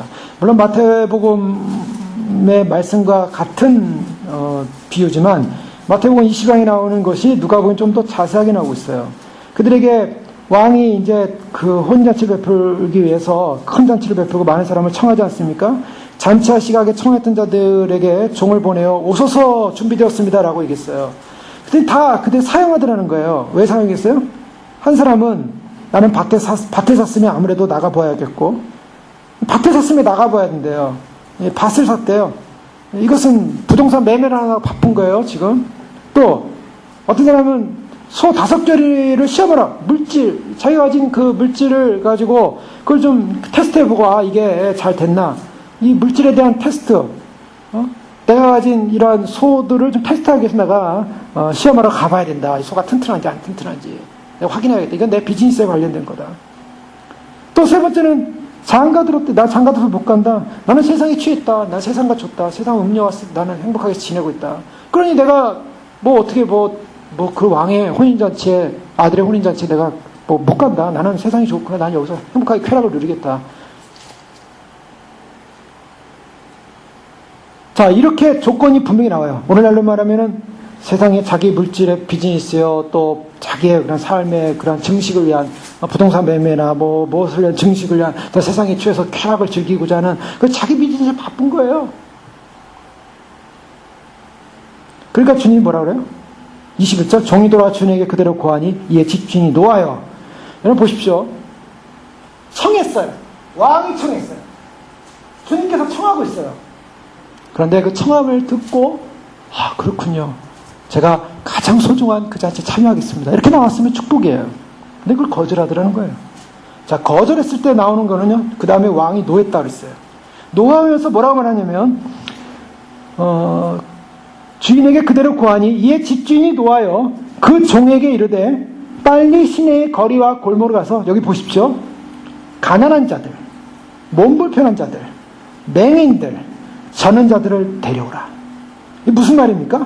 빨리 길거리 가서 가난한 자, 몸 불편한 자, 맹인들, 저는 자들, 이 사람들 어떤 사람들입니까? 이 사람들에게는요, 절대적인 결핍 있는 사람들이에요. 결핍 있는 사람들. 처음에 첫쪽에 있던 사람들 어떤 사람들이에요? 풍족한 사람들이에요. 세상 말로 하면요, 돈 있고 물질 있고 나 비즈니스 바쁘고 난 부족한 게 없어요. 나 바쁜데 뭘 주님 오신다 그래? 나 바쁜데, 나 그 바쁜데 주님, 내가 바쁜 일 하다 보면 다 나중에 맞이할 수도 있는 거고 안 맞으면 관두고 그냥 난 바쁘니까 내가 바쁜 일 하겠다. 내가 관심 없다. 그러니 어때요? 가서 길거리에 가서 정말 다리 저는 사람들, 몸 아픈 사람들, 맹인들, 저는 자들, 아무런 소망이 없는 사람들, 그 사람들 빨리 데려와라. 어떤 사건이 벌어집니까? 종이 이르되 주인이여 명하신 대로 하였으니 아직도 자리가 있나이다. 주인이 종에게 이르되 길과 산울타리로 가서 사람을 강권하여 데려다가 내 집을 채우라. 정말로 된 사건이에요. 내 집을 채우라. 내가 너에게 말하노니 전에 청하였던 그 사람들은 하나도 내 잔치를 맛보지 못하리라 하였다 하시니라. 이것이 누가복음 14장에 나오고 마태복음에 가서는 또 좀 더 자세히 내용이 나오죠. 여러분 보세요. 어떤 사람이 혼인잔치를 지금 영생에 관한 얘기하고 있어요. 요한복음 6장에 나오는 나는 생명이 떡이니 누구든지 내 생명을 먹으면 뭐 한다고요? 영생한다 그랬어요. 영생을 하겠다. 47절에 진실을 오신 너에게 이르노니 믿는 자는 영생을 얻었고 내가 곧 생명의 떡이라. 이 생명을 먹는 자는 바로 영생할 것이다. 이 떡을 먹으면 영생하리라. 여러분 영생이라는 이 표현은 뭘 말하냐면 하나님 나라를 말하고 있어요. 요한복음의 6장에 요한복음에 나오는 영생이라는 개념은요, 하나님 나라예요. 다른 복음서에서는. 하나님 나라라는 개념이 어떻게 나오는가? 바로 성경에서는 영생과 하나님 나라를 공유하고 있어요. 우리가 잘 알고 있는 부자 청년 얘기 알죠? 부자 청년이 예수님께 와서 어떻게 하면 영생을 얻을 수 있습니까? 그랬죠. 그랬더니 네가 참 굉장한 일을 많이 했나 보다. 넌 참 훌륭하다. 근데 네가 한 가지 부족한 것이 있다. 뭐냐? 너는 내 보화가 있는데 그 보화를 팔고 다 가난한 데에 팔고 가난한 데에 주고 팔아서 가난한 데에 주고 그리고 나를 쫓아라. 그러면 하늘에서 보아가 있을 것이다. 라고 했더니 이 사람이 어떻게 근심하며 돌아가죠? 돌아갔을 때 예수님이 그 다음에 무슨 말씀하십니까? 부자가, 약대가 바늘귀로 들어가는 것이 부자가 하나님 나라에 들어가는 것보다 쉬우니라라고 이 말씀하세요. 유명한 말씀. 여기서 보세요.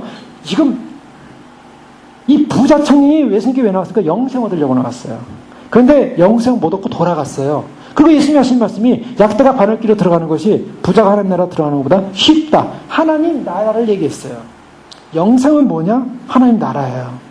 영생과 하나님 나라는 서로 연결이 되어 있어요. 왜냐? 영생이라는 것은 바로 이 땅에서 영생이 주어지고 있지만 그 앞으로 오는 세대예요. 주님이 오실 때 주어질 영원한 세상이에요. 우리가 하나님 나라에 들어갔을 때, 주님이 오셨을 때 사는 삶의 모든 모양이 영생이라는 거예요. 삶의 모든 모양이 영생이에요. 그것이 바로 하나님 나라에 주어집니다. 마가복음 9장 43절에도 만일 내 손이 너를 범죄케 하거든 찍어버리라. 불구자로 영생에 들어가는 것이 두 손을 가지고 지옥 꺼지지 않는 불에 들어가는 것보다 나아. 불구자로 영생에 들어가는 것이라고 말하고 있어요. 그 다음에 만일 네 발이 너를 범죄케 하든 찍어버리라. 절뚝발이로 영생에 들어가는 것이 두 발을 가지고 지옥에 던지는 것보다 나으니라. 그 다음에 마가복음 9장 47절에 계속해서 이렇게 말씀합니다. 만일 내 눈이 너를 범죄케 하거든 빼어버리라. 한 눈으로 하나님 나라에 들어가는 것이 두 눈을 가지고 지옥에 던지는 것보다 나으니라. 주님께서 지옥 가지 말고 영생하라고 말하고 있어요. 영생하는 게 낫다라는데 영생하는 것을 두 번 말씀하신 다음에 마지막 세 번째는 눈을 빼버리라. 두 눈을 가지고 지옥 가는 것보다 한 눈 가지고 하나님 나라에 들어가는 것이 낫다. 영생과 하나님 나라는 같은 개념이에요. 지금 예수님께서 이 영생을 가졌나니 나의 떡을 먹는 사람은 영생을 갖다는 것은 영생이라는 개념은 개인적 삶에 있어서 개인적 모습에서 영생이에요. 그러나 하나님 나라의 관점에서 전체적으로 볼 때 하나님 나라에 들어가는 것을 말해요. 그런데요, 하나님 나라에 들어가는 사람, 즉 영생에 들어가는 사람은 어떤 사람이냐? 어떤 사람이 영생에 들어가냐? 가난한 자, 저는 자, 갇힌 자, 병든 자. 예수님이 오시니 오십시오. 초청에 응하는 사람이에요. 어떤 사람이요? 배부른 사람은 거절하더라는 거예요. 여러분, 그 사람이 세상에서 물질이 많던, 세상에서 명예가 상관없어요.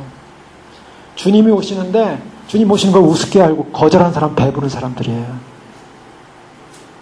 그 사람이 세상에 잘 살지도 못하면서 거절하면 더 불행한 사람이에요. 오히려 잘 먹고 잘 사는데 거절하면 그래 세상에서 잘 먹고 잘 살아 지옥 갈 수 있으니까 그냥 저 배부른 이 세상에서 좀 누릴 거 누리는 사람들이니까 조금은 그래도 이해할 수 있어요. 근데 제대로 먹지도 못하고 제대로 살지도 못하고 제대로 가난한데 근데 마음이 심령이 오히려 배불러가지고 주님이 왕 대신 주님이 오신다는데 그 초청을 거절한다면 그 사람 얼마나 불쌍한 사람이에요. 그런데 정말 마음적으로 심령적으로 정말 나의 소망은 나는 정말 절름발이와 같습니다. 나는 갇힌 자와 같습니다. 나는 맹인과도 같습니다. 주님, 나의 소망은 주님 외에는 없습니다. 주님이 오신다는 주님의 치유하심 외에는 없습니다. 주님의 고치심 외에는 없습니다. 라고 고백하며 주님이 오신다는 소식 앞에 반응하고 두려워하고 떨고 내가 그것을 참여했으면 얼마나 영광이겠습니까? 그 사람이 구원받을 줄 믿습니다. 그게 바로 그 비유예요. 예수님께서 오셔가지고요, 메시아가 오셨다는 메시아 시대에 구원받은 자가 누구냐? 살았다 바로 과거 같은 그런 사람이 구원받는 것이고 나만 같이 세상적으로 명예 있었지만 문둥병자기 때문에 요단강 7번 들어갔다 나오는 수치지만 그런 순종하겠습니다 하고 순종하는 사람이 구원받는다. 너희들은 뭐 이렇게 대단하게 잘났냐? 뭐 그렇게 율법주의 대단하냐? 네가 가진 의가 뭐가 대단하냐? 너희가 가진 도덕주의가 얼마나 대단하냐? 그거 가지고 구원받으셨다고 생각하느냐? 주님이 그런 말씀하신 거예요. 그러니까 이 사람들이 이 말을 듣고요, 41절에 보십시오. 자기가 하늘에서 내려온 떡이라 하심으로 유대인들이 예수께 대하여 수군거려, 머머링 했다요. 머머링, 수군거려 이르되 이는 요셉의 아들 예수가 아니냐. 똑같아요. 누가복음 4장하고요. 수군하는 게 뭐냐? 무슨 말을 수군했어요? 요셉의 아들 아니냐, 저 사람? 자기가 무슨 하늘에서 내려온 생명의 떡이래? 자꾸 이렇게 얘기한다는 거예요. 그래서 예수님이 뭐라고 해요? 43절에 예수께서 대답하시되 너희는 서로 수군거리지 말라. 44절에 무서운 말씀하십니다. 무서운 말씀이에요. 44절 보십시오. 나를 보내신 아버지께서 이끌지 아니하시면 아무도 내게 올 수 없으니 오는 그를 내가 마지막 날에 다시 살리리라. 지금 수근수근하고 있어요. 왜요? 나는 생명이 떡이니까 나를 먹어야 된다. 내 살을 먹어야 된다. 그러니까 그 예수님을 먹고 예수님을 믿고 구원받는다는 개념이 너무 싫었어요. 예수님을 받아들이기가 어려운 거예요. 그러니까 그것에 대해서 불만이 있었어요. 그래서 수군거렸다고 그랬어요. 그래서 수군거리니까 뭐예요? 예수님이 하시는 말씀이 아버지께서 이끌지 않으면 아무도 내게 올 수 없다 이런 표현을 하세요. 무슨 말이냐면 수군거리지 마라. 너네 그렇게 얘기하지 마라. 너네 뭐다 이거예요. 자, 수군거린 이유는 뭐냐면 예수님께서 진정으로 구원자요, 생명을 주시는 분이요, 정말 생명의 떡이라는 사실을 인식할 수 없었던 사람이 수군거렸어요. 그 수군거렸다는 증거가 뭐냐? 수군거렸다는 증거가 선택받지 못했다는 증거예요. 복음이란 뭐냐? 복음이라는 것은 인간적인 육적인 마음을 받아들이기는 너무나 영적이라는 거예요. 복음은 어려운 거예요, 사실. 교만을 꺾기는 너무나 복음은 겸손한 거예요. 반역하는 의지가 굴복하기에는 너무나 복음은 엄격해요. 우리의 어두운 지각이 이해하기에는 복음은 너무나 숭고해요. 땅에 속한 욕망이 좋아하기에는 복음은 너무나 거룩해요. 그래서 종교적인 의무 수행에 대해서 높은 자부심을 가진 사람들이 나의 의는 헤어진 누더기와 같다는 생각하기가 참 어렵다는 거예요. 여러분 교회생활 오래 하고요, 신앙생활 때 자부심 있는 사람들이 있어요. 나는 내가 하는 것 좀 이 정도면 나는 완벽한 구원자야. 그런 사람들이 자기 의는 헤어졌고 자기의 의의 옷은 누더기같이 됐다는 사실을 인정하기가 좀 어려워요. 자기의 도덕성과 의에 대해 긍지를 품고 있는 사람들이 있어요. 아, 나는 여태 살아오면서 죄진 거 없고 잘못한 거 없고 나는 정말 말씀대로 살려고 했고 나는 정말 나는 떳떳한 사람이야 라는 자기 도덕성에 의해 긍지를 가진 사람이 자기 자신에 대해서 나는 잃어버린 파멸된 자요, 심판받아 마땅할 자라고 스스로 자인할 수가 어렵다는 거예요. 자기는 자기 속에 조금도 나쁜 점을 보지 못해요. 그래서 상한 것이 없이 상한 것과 터진 것이 없다고 생각하는데, 실제로 보면 이사야 1장 6절에 보면요, 하나님이 이스라엘 백성들이 자기들은 전혀 문제 없다고 생각하고 있는데 이스라엘 백성들은 어떻게 보냐면 발바닥에서 머리까지 성한 것이 없이 상한 것과 터진 것과 새로 맞은 흔적뿐이거늘 그것을 싸매며 기름으로 유하게 함을 받지 못하였도다. 실제로는 터졌어요. 온 것 터져가지고요, 온갖 진물이 나고 있어요, 몸에. 그래서 나는 괜찮대요. 그런 사람들이 나는 의사가 필요해, 나는 위대한 의사가 필요해, 나는 고쳐줄 의사가 필요해, 나의 생명 의사가 필요해라고 고백할 수 없다라는 거예요. 자, 왜 그들이 이렇게 수근수근하고 거절할 수밖에 없습니까? 왜 믿지 못했는가? 그것은 자기 의예요. 자, 왜 자기 의인가? 여러분, 예수님은 생명의 떡이라 그랬어요. 예수님의 살과 피를 먹어야만이 예수님을 믿는 자래요. 그럼 여기서 더 구체로 들어갑니다. 예수님의 살과 피를 먹는다는 게 뭡니까? 예수님의 살아있는 살을 뜯어먹습니까? 돌아가신 살을 뜯어먹습니까? 여러분 생각해 보자고요. 내 살과 피를 먹어야 된다. 자, 여기서 예수님의 살과 피를 먹는다는 개념 속에 예수님의 십자가 사건을 말하고 있어요. 고난 사건을 말하고 있어요. 예수님의 죽으심의 살과 피예요. 물론 우리가 이거를 너무 물리적으로 해석하는 게 억지가 될 수도 있다고 생각할 수 있어요. 그러나 여러분 생각해 보세요. 예수님의 살과 피를 먹는다는 거, 이 먹는다는 것 자체가 사실은 끔찍한 일입니다. 그렇지 않습니까? 우리가 감히 예수님의 살과 피를 어떻게 먹을 수 있어요? 그런데 먹어야 된대요. 예수님께서 베드로의 발을 씻겨줄 때 베드로가 아우 왜 씻겨줍니까? 안 됩니다 그랬어요. 내가 너 발을 씻기자면 너와 나 상관이 없다. 그러니까 그러면 나 목욕시켜주세요. 이미 목욕한 자는 필요 없다. 이 지금 베드로가요, 이게 지금 뭘 말하는지 모르고 있어요. 예수님의 살과 피를 먹지 않는 자는 나와 상관이 없다. 나를 믿는 자가 아니다. 그 예수님 살과 피 먹을 수 있습니까 정말? 근데 먹어야 된대요. 눈물을 흘리면서 먹어야 돼요. 무슨 말입니까? 예수님의 살과 피를 먹는다는 개념은요, 굉장히 중요한 의미를 갖고 있습니다. 예수님의 십자가에 동참해야 한다는 거예요. 예수님의 죽음에 동참해야 한다는 거예요. 자, 그러면요, 예수님은 날 위해 돌아가시는 분, 나는 멀쩡하게 살아있는 사람. 그러니 땡큐, 주님 감사합니다. 나를 살리려고 주님 대신 죽어주시고 나는 멀쩡하게 살아있네요. 나는 어떤 고통도 고난도 없이 주님이 대신 고난받으신 나는 감사하네요. 오늘날 많은 사람들이 그런 아주 저속한 신앙을 가지고 있어요. 그렇게 저속한 신앙을 심어놔요, 사람들한테. 예수님을 날 위해 당연히 돌아가신 분이고 당연히 고난받는 거, 나는 그것 때문에 나는 구원받아 얼마나 감사한 존재야, 나는 얼마나 행복한 존재야. 그것만 누르면 돼요. 그것만. 아니요, 예수님의 삶과 죽음에 같이 동참하는 거예요. 죽음에 동참하는 거예요. 즉 다른 말로 더 쉬운 말로 하면 죽어야 한다는 거예요. 여러분, 이거 쉬운 게 아닙니다. 자, 예수님 믿는다는 건 다시 더 쉽게 얘기할게요. 내가 예수님과 함께 죽어야 한다는 거예요. 이게 믿음입니다. 많은 사람들이 예수님을 믿는다고 하는데요, 믿음이 뭐냐? 나는 살고 예수님은 죽는 거예요. 나는 살고 예수님은 죽여야 돼요. 예수님은 더 십자가에, 오늘도 더 십자가에, 나의 죄 때문에 더 십자가에 못 박히시고 나는 그것 때문에 더 살아나는 거예요. 그 즐거움으로 축제를 해요, 매일같이. 그 즐거움으로 예수님을 이용하고요, 그 즐거움으로 자기는 만족해하고 있어요. 나는 구원받을 존재라 가지고 자신만만하게 떠들고 앉았어요. 같이 죽지 않으면 구원 못 받습니다. 이게 복음이에요. 여러분, 내가 예수님과 함께 죽는다는 개념을 갖지 않으면 구원이 없어요. 예수님의 살과 피가 상관이 없어요. 더 쉬운 예로 썩은 시체하고 같이 몸을 묶어놓습니다. 송장하고 살아있는 사람을. 그래서 같이 묶겠다고 생각해보세요. 그래서 어떻게 됩니까? 끝까지 가는 거예요. 어떻게 끝까지 가요? 그 죽은 시체가 점점 부패하고 썩고 내 몸에 붙어서 점점 내 몸과 살을 썩어옵니다. 그래서 나의 몸도 점점 더 썩어가서 죽어버리는 거예요. 같이 썩는 거예요. 좀 더 리얼하게 제가 설명드린 거예요. 예수님의 죽음과 함께 죽어야 돼요. 그게 구원입니다. 그게 믿음이에요.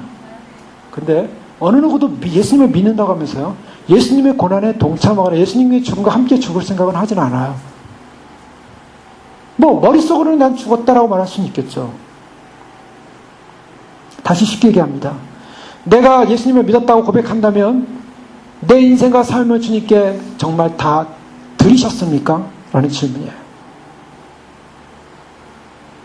여러분, 많은 사람들이요, 예수님 믿는다고 하면서도 당신의 생애와 삶을 예수님께 드리겠습니까? 라고 질문. 정말 드리겠습니까?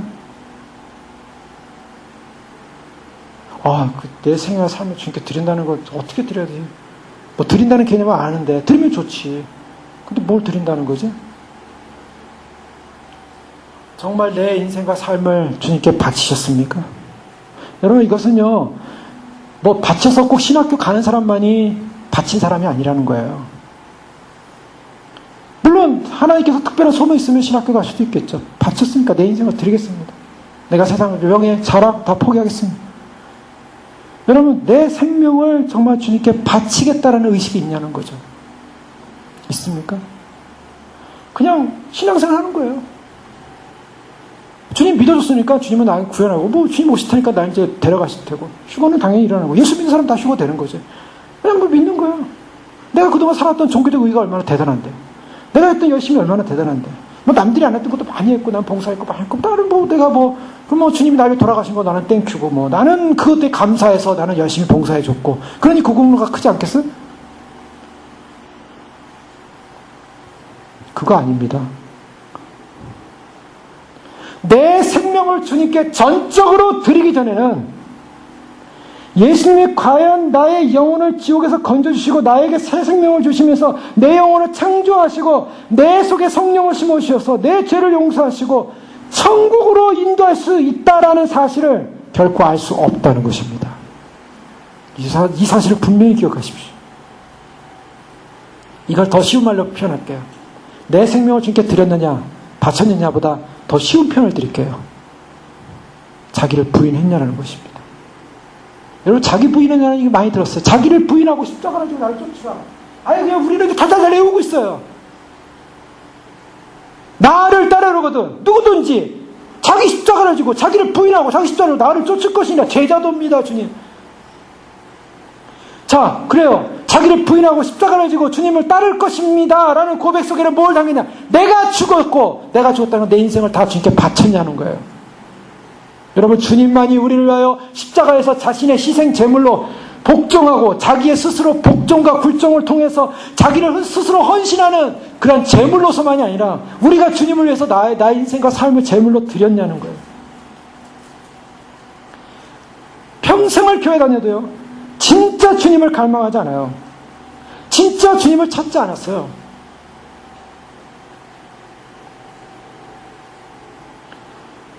정말 주님을 찾지 않고 주님을 갈망하지 않고 진짜 주님을 위해서 죽지 않았으니까 주님 오신다 해도 안 믿어져요. 믿기 싫어요. 믿기 싫겠죠. 주님과 상관없는 자들이니까. 그들이 하는 것은 말씀에 대한 반발밖에 없어요.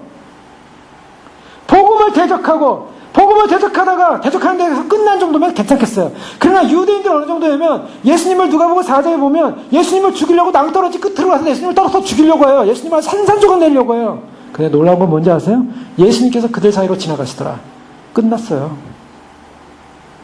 나사렛 회당의 그 영광스러운 안식일날, 그 안식일날 메시아 그분이 오셔서 말씀을 전했는데 그분을 받아들이지 못한 교만과 오만으로 인해서 그들은 예수 그리스도를 오히려 반발할 뿐만 아니라 예수님을 죽이려는 사건 때문에 예수님이 지나가 버리셨어요. 끝났어요. 그들의 인생은 영원한 지옥이에요.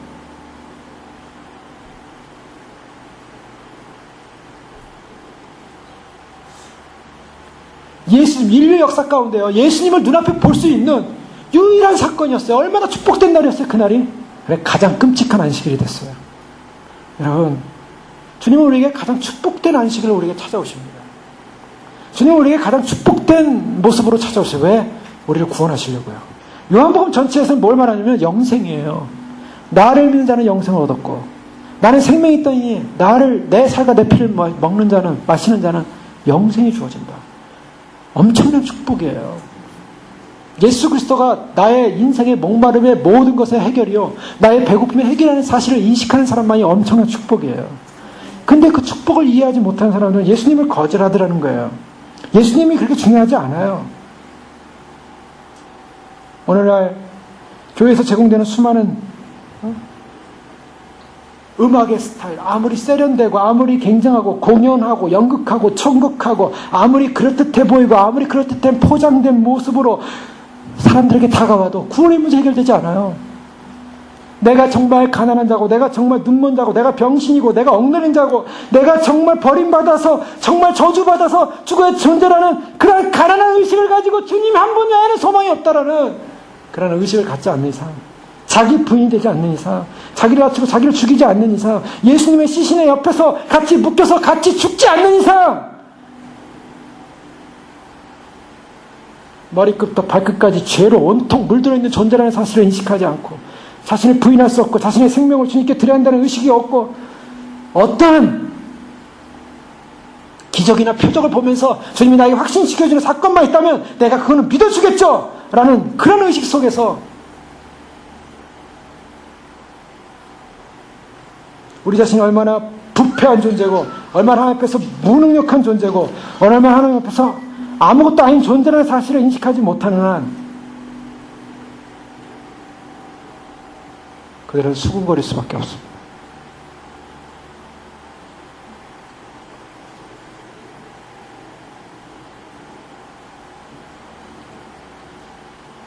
나를 보내신 아버지께서 이끌지 아니하시면 아무라도 내게 올 수 없으니 오는 그를 내가 마지막에 다시 살리리라. 예. 바로 예수 그리스도, 바로 그분께로 나가시는 것은 어마어마한 축복입니다. 아버지께서 이끌어야 가는 거예요. 자, 사실은 어떤 면에서 보면요, 자기 자신이 아버지께 이끌려서 예수님께 나간다는 것은 그런 가난한 자로 됐다는 거예요. 그럼 가난한 자가 어떻게 되는가? 사실은 하나님의 은혜예요. 하나님의 은혜. 하나님의 은혜로서 자기는 정말 히브리서 2장 15절에 보면 사단은 사망의 권세를 쥐고요, 죽기를 무수함으로 한평생 종노릇하는 모든 자를 포로 잡고 있다고 얘기하고 있어요. 죽는 거 무서워요, 인간들은. 그래서 그 죽음에 포로 잡혀 있어요. 죽음이라는 단어 와보세요. 얼마나 무서운 사람들이 두려움을 느끼겠어요. 인간들은 죽음이라는 것에 포로 잡혀 있다고요. 그런데 죽기를 무서워하고 한평생 종노릇하는 모든 죽음에 포로 잡혀 있는 그 인생들을 향하여 그것을 해방시키기 위해서 오신 주님. 그 주님이 절대적이지 않겠습니까? 그 주님을 절대적 의지해야 되지 않겠습니까? 주님을 믿는 자, 믿는다는 것은 나의 영적 교만을 버리고 주님 앞에서 나 자신을 정말 드리겠습니다, 나 자신이 죽었습니다 고백하는 것입니다. 진정으로 자기를 죽음으로 포옹하신 예수님 앞에 나도 죽어야 되는 거예요. 나도. 사람들은 근데 왜 주님을 안 믿고 죽기 싫어하는지 아십니까? 이 땅이 좋아서 그래요. 그냥 단순해요. 여기가 좋아요. 지금이 좋아요. 만족스러워요. 내 삶이 만족스러워. 난 이렇게 사는 게 좋아. 이렇게 살다가 그냥 죽을래. 가장 어리석은 자입니다. 여기서 살봤자 얼마나 살겠어요? 여기서 누려봤자 얼마나 누리겠어요? 예수 그리스도를 먹고 예수 그리스도의 죽음에 동참하고 그분과 함께 사는 것, 그분을 믿는 것, 그것이 바로 구원으로 백성이 절대적으로 주님 필요합니다. 나에게 양식이 필요합니다. 생명의 양식이 필요합니다. 영원히 목마르지 않을 양식이 필요합니다. 그 영생의 소망을 갖습니다. 영생을 의지합니다. 여러분, 여기서 한 가지 전제되는 것은 이미 말씀드렸지만, 영생을 얻는다는 것은 그렇게 아름답고 간단한 사건이 아니에요. 끔찍한 사건이 영생을 얻는 방법입니다. 그 끔찍한 사건은 예수님이 끔찍하게 십자가에 돌아가셔야 한다는 거예요. 그 영생이, 나는 생명의 떡이라는 이 말씀은 그냥 맛있고 배부르고 좋고 맛있는 빵 하나 갖다 놓고 이렇게 생명 얻는 거 쉬운 거야. 가 아니라 예수님이 그렇게 끔찍하게 죽어야 한다는 것을 전제하시면서 말씀하신 거예요.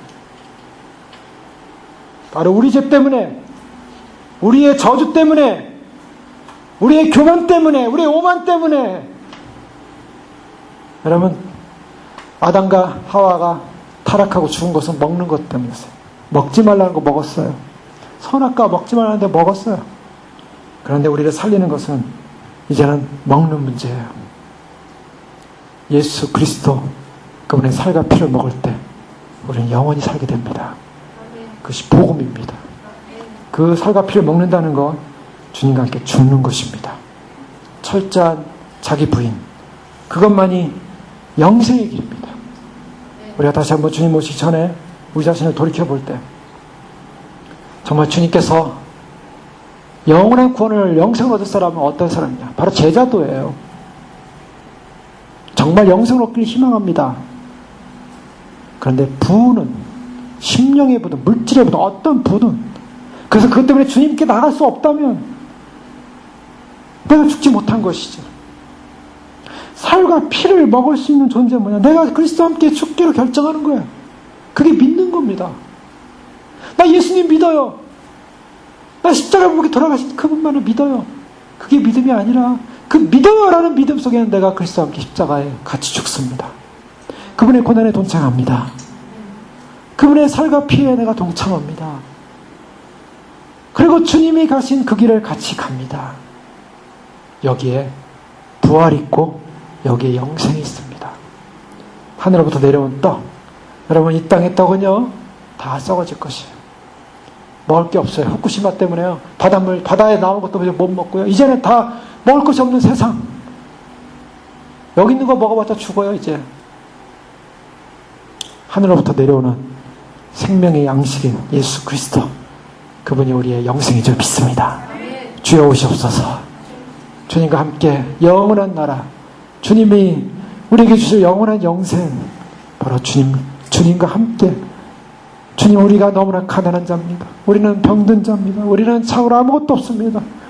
우리에게 궁극적으로 만족되는 분은 예수 그리스도, 바로 그것을 위해서 주님 오셨기에 우리가 메시아로 모십니다. 찬양합니다. 환영합니다.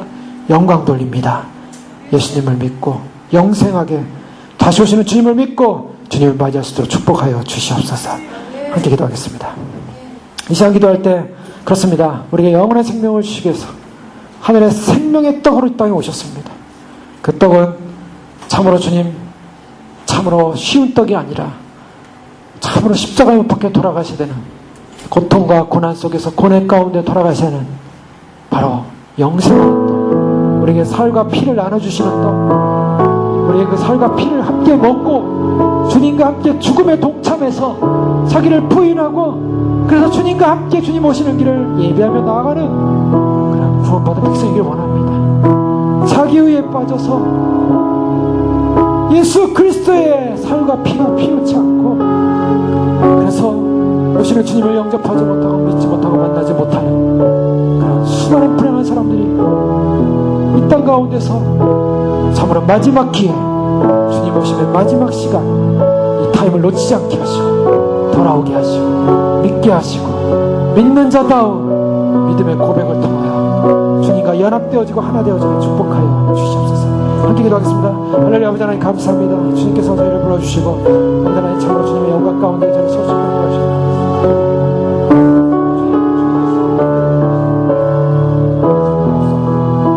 인도하시지 않다면 참으로 우리는 건너갈 수 없는 존재였습니다. 아버지 하나님 참으로 주님, 우리는 영원한 주님의 생명을 영원한 구원의 의천가에 서지 못했던 존재였습니다. 인간의 교만함과 인간의 완악함과 인간의 높음과 인간의 찬란함과 인간의 위대함 속에 묵혀있는 이상 아버지 하나님 참으로 하나님을 만날 수 없고 주님을 만날 수 없습니다. 우리에게 오시는 하나님의 나라 영생의 소망, 아버지 하나님 우리에게 참으로 영원한 영생에 대해서 오신 주님, 아버지 오병이의 기적을 베푸시고 아버지 하나님 우리에게 진정한 생명의 양식의 떡을 우리에게 알려주셔서 아버지 하나님 너희는 나를 보고도 믿지 않는다라고 하는 그런 백성들처럼 아버지 하나님 우리의 심령이 아버지 하나님 마음이 부유하고 아버지 하나님 예수 그리스도가 우리의 모든 것이 되지 못하고 생명이 되지 못하고 우리의 삶 전체를 드리지 못했기 때문에 주님을 만나지 못했습니다. 아버지 하나님 참으로 주님을 메시아로 인정한다고 고백하면서도 아버지 하나님 우리의 인생을 주님께 한 번도 드려본 적이 없고 드리겠다고 얘기한 적도 없고 믿어본 적이 없는 우리의 삶 속에 아버지 하나님 다시 오시는 주님을 믿는다는 이 믿음 속에는 우리의 인생을 드리겠습니다. 우리의 삶을 드리겠습니다. 우리의 모든 것을 드리겠습니다라는 그 고백 속에서만이 진정한 영생이 있고 아버지 하나님 진정한 아버지 하나님 구원이 있음을 다시 한번 보게 하여 주시옵소서. 아버지 하나님 우리가 예수님을 믿는다는 이 믿음의 고백은 아버지 하나님 참으로 단순한 고백이 아니라 참으로 주님의 십자가와 함께 동참하고 주님의 십자가와 함께 아버지 하나님 그것에 우리도 함께 죽는 아버지 하나님 그것입니다. 우리의 인생을 아버지 하나님 참으로 주님 남은 인생을 주님께 어떻게 드리겠습니까? 어떤 삶을 드리겠습니까? 어떤 인생을 드리겠습니까? 주여 참으로 주님 앞에 우리 인생 아버지 하나님 참으로 세상의 어떤 것 세상의 어떤 떡들도 아버지 다 썩어질 것이고 세상의 어떤 만족도 다 죽어질 것이고 세상의 어떤 것들도 다 아버지 하나님 주님을 찾지 못한 떡이었습니다. 그러나 우리에게 영원한 생명의 떡 영원한 구원의 떡 영원한 주님으로 말미암아 연합되어질 때 영원히 주님을 경배할 것입니다. 영원한 주님의 생명의 떡을 만날 때 영원한 예배자가 될 것입니다. 영원한 주님을 만날 때 우리는 참으로 주님을 높여드리는 존재가 될 것입니다. 오 주님을 만날 수 있도록 축복하시고 오늘도 생명의 떡으로 함께 하시고 주님의 살과 피를 먹고 아버지 하나님 주님과 연합되어서 주님 영원한 예배자가 될 수 있도록 축복하여 주시옵소서. 오 주님 감사합니다. 할렐루야 할렐루야. 아버지 하나님 오시는 주님 우리에게 초청하시는 주님 감사합니다. 세상에 묶여서 세상 속에 묶여서 주님 세상이 주는 것 세상이 주는 안락함 단순한 순간의 안락함을 위해서 아버지 하나님 더 나고 더 좋고 더 편안하고 더 완전한 것을 추구하다가 영원한 주님을 놓치지 않게 해주시고 영원한 주님을 소망하며 반드시 살 수 있도록 주시옵소서. 오 주님 참 할렐루야 할렐루야. 이스라엘 백성들이 그 노예와 속박으로부터 해방되어 출애굽했지만 그들이 하나님을 진정으로 예배할 수 있는 예배자로 승리하지 못했고 성공하지 못했습니다. 그들은 날마다 하나님께서 공급하시는 만나를 먹고 하나님의 보호하심과 불기둥과 구름기둥의 보호하심을 받았음에도 불구하고 그들은 하나님을 진심으로 예배하고 경배해야 될 경배를 놓쳐버렸고 타락했고 원망했고 광야에서 다 죽었습니다. 주님 세상에 주는 떡, 세상에 주는 물질, 세상에 주는 것들은 우리에게 만족함을 줄 수 없음을 알고 있습니다. 그것으로 주님을 만날 수 없음을 알고 있습니다. 우리가 주님을 만나는 유일한 생명의 길은 하늘로부터 내려온 산떡이시고 생명의 떡이신 바로 예수 그리스도 안에 있음을 고백합니다. 예수님이 우리를 위하여 떡이 되셔서 주님 십자가에서 그 살과 피를 쏟으시면서 이 살을 먹고 이 피를 마시는 자만이 참으로 영원한 영생을 얻는다고 말씀하신 주님과 함께 참으로 죽을 수 있느냐 나와 함께 이 길을 걸어갈 수 있느냐 주님이 물으실 때 주님 그렇습니다. 우리의 인생을 주님께 드립니다. 우리의 삶을 주님께 바칩니다. 우리의 생명을 주님께 바칩니다. 우리의 모든 것을 주님께 바칩니다. 우리를 보인하고 우리는 죽었습니다. 주님과 함께 죽었다고 고백하면 주님과 연합되어질 때 진정한 영생의 부활이 우리에게 있음을 믿습니다. 바로 그 영생의 부활 그 살과 피를 먹은 자만이 진정한 예배자로 설 수 있음을 믿습니다. 주님을 만나는 백성 주님을 만나서 주님 앞에 하나 되는 백성 그래서 주님 메시아를 메시아로 인정하는 백성만이 참으로 예배하는 예배자로 섬을 믿습니다. 바로 주님 그 영생을 얻는 백성만이 예배할 것이고 그 영생을 얻는 백성만이 찬양할 것이고 그 영생을 얻는 백성만이 주님을 경배할 것입니다. 주여 우리의 잘난 의의와 우리의 잘난 종교심과 우리의 잘난 아버지 하나님 자기 껍질 속에 빠져있는 우리의 인생의 허울 때문에 아버지 하나님 주님의 초청을 거절하거나 주님의 초청을 외면하는 그런 무서운 일이 일어나지 않게 해주시고 주님 우리는 병든 자요 갇힌 자요 저는 자요 아버지 우리는 갇힌 자요 우리에게 진정한 만족은 생명의 떡이신 예수 그리스도밖에 없음을 고백하며 생명의 떡이신 예수님을 만나며 예수님을 먹으며 진정한 배부름과 진정한 목마름이 해결되어지는 그런 영생의 구원의 소망으로 오늘 축복하시고 그래서 그런 영생 얻은 자로 주님을 맞이할 수 있도록 축복하여 주시옵소서.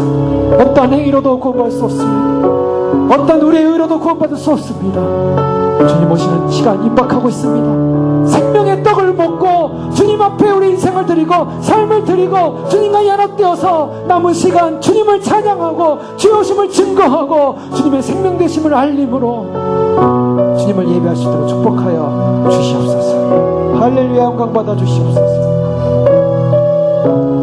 우리를 살리러 오시는 생명의 산떡이신 예수님을 찬양합니다.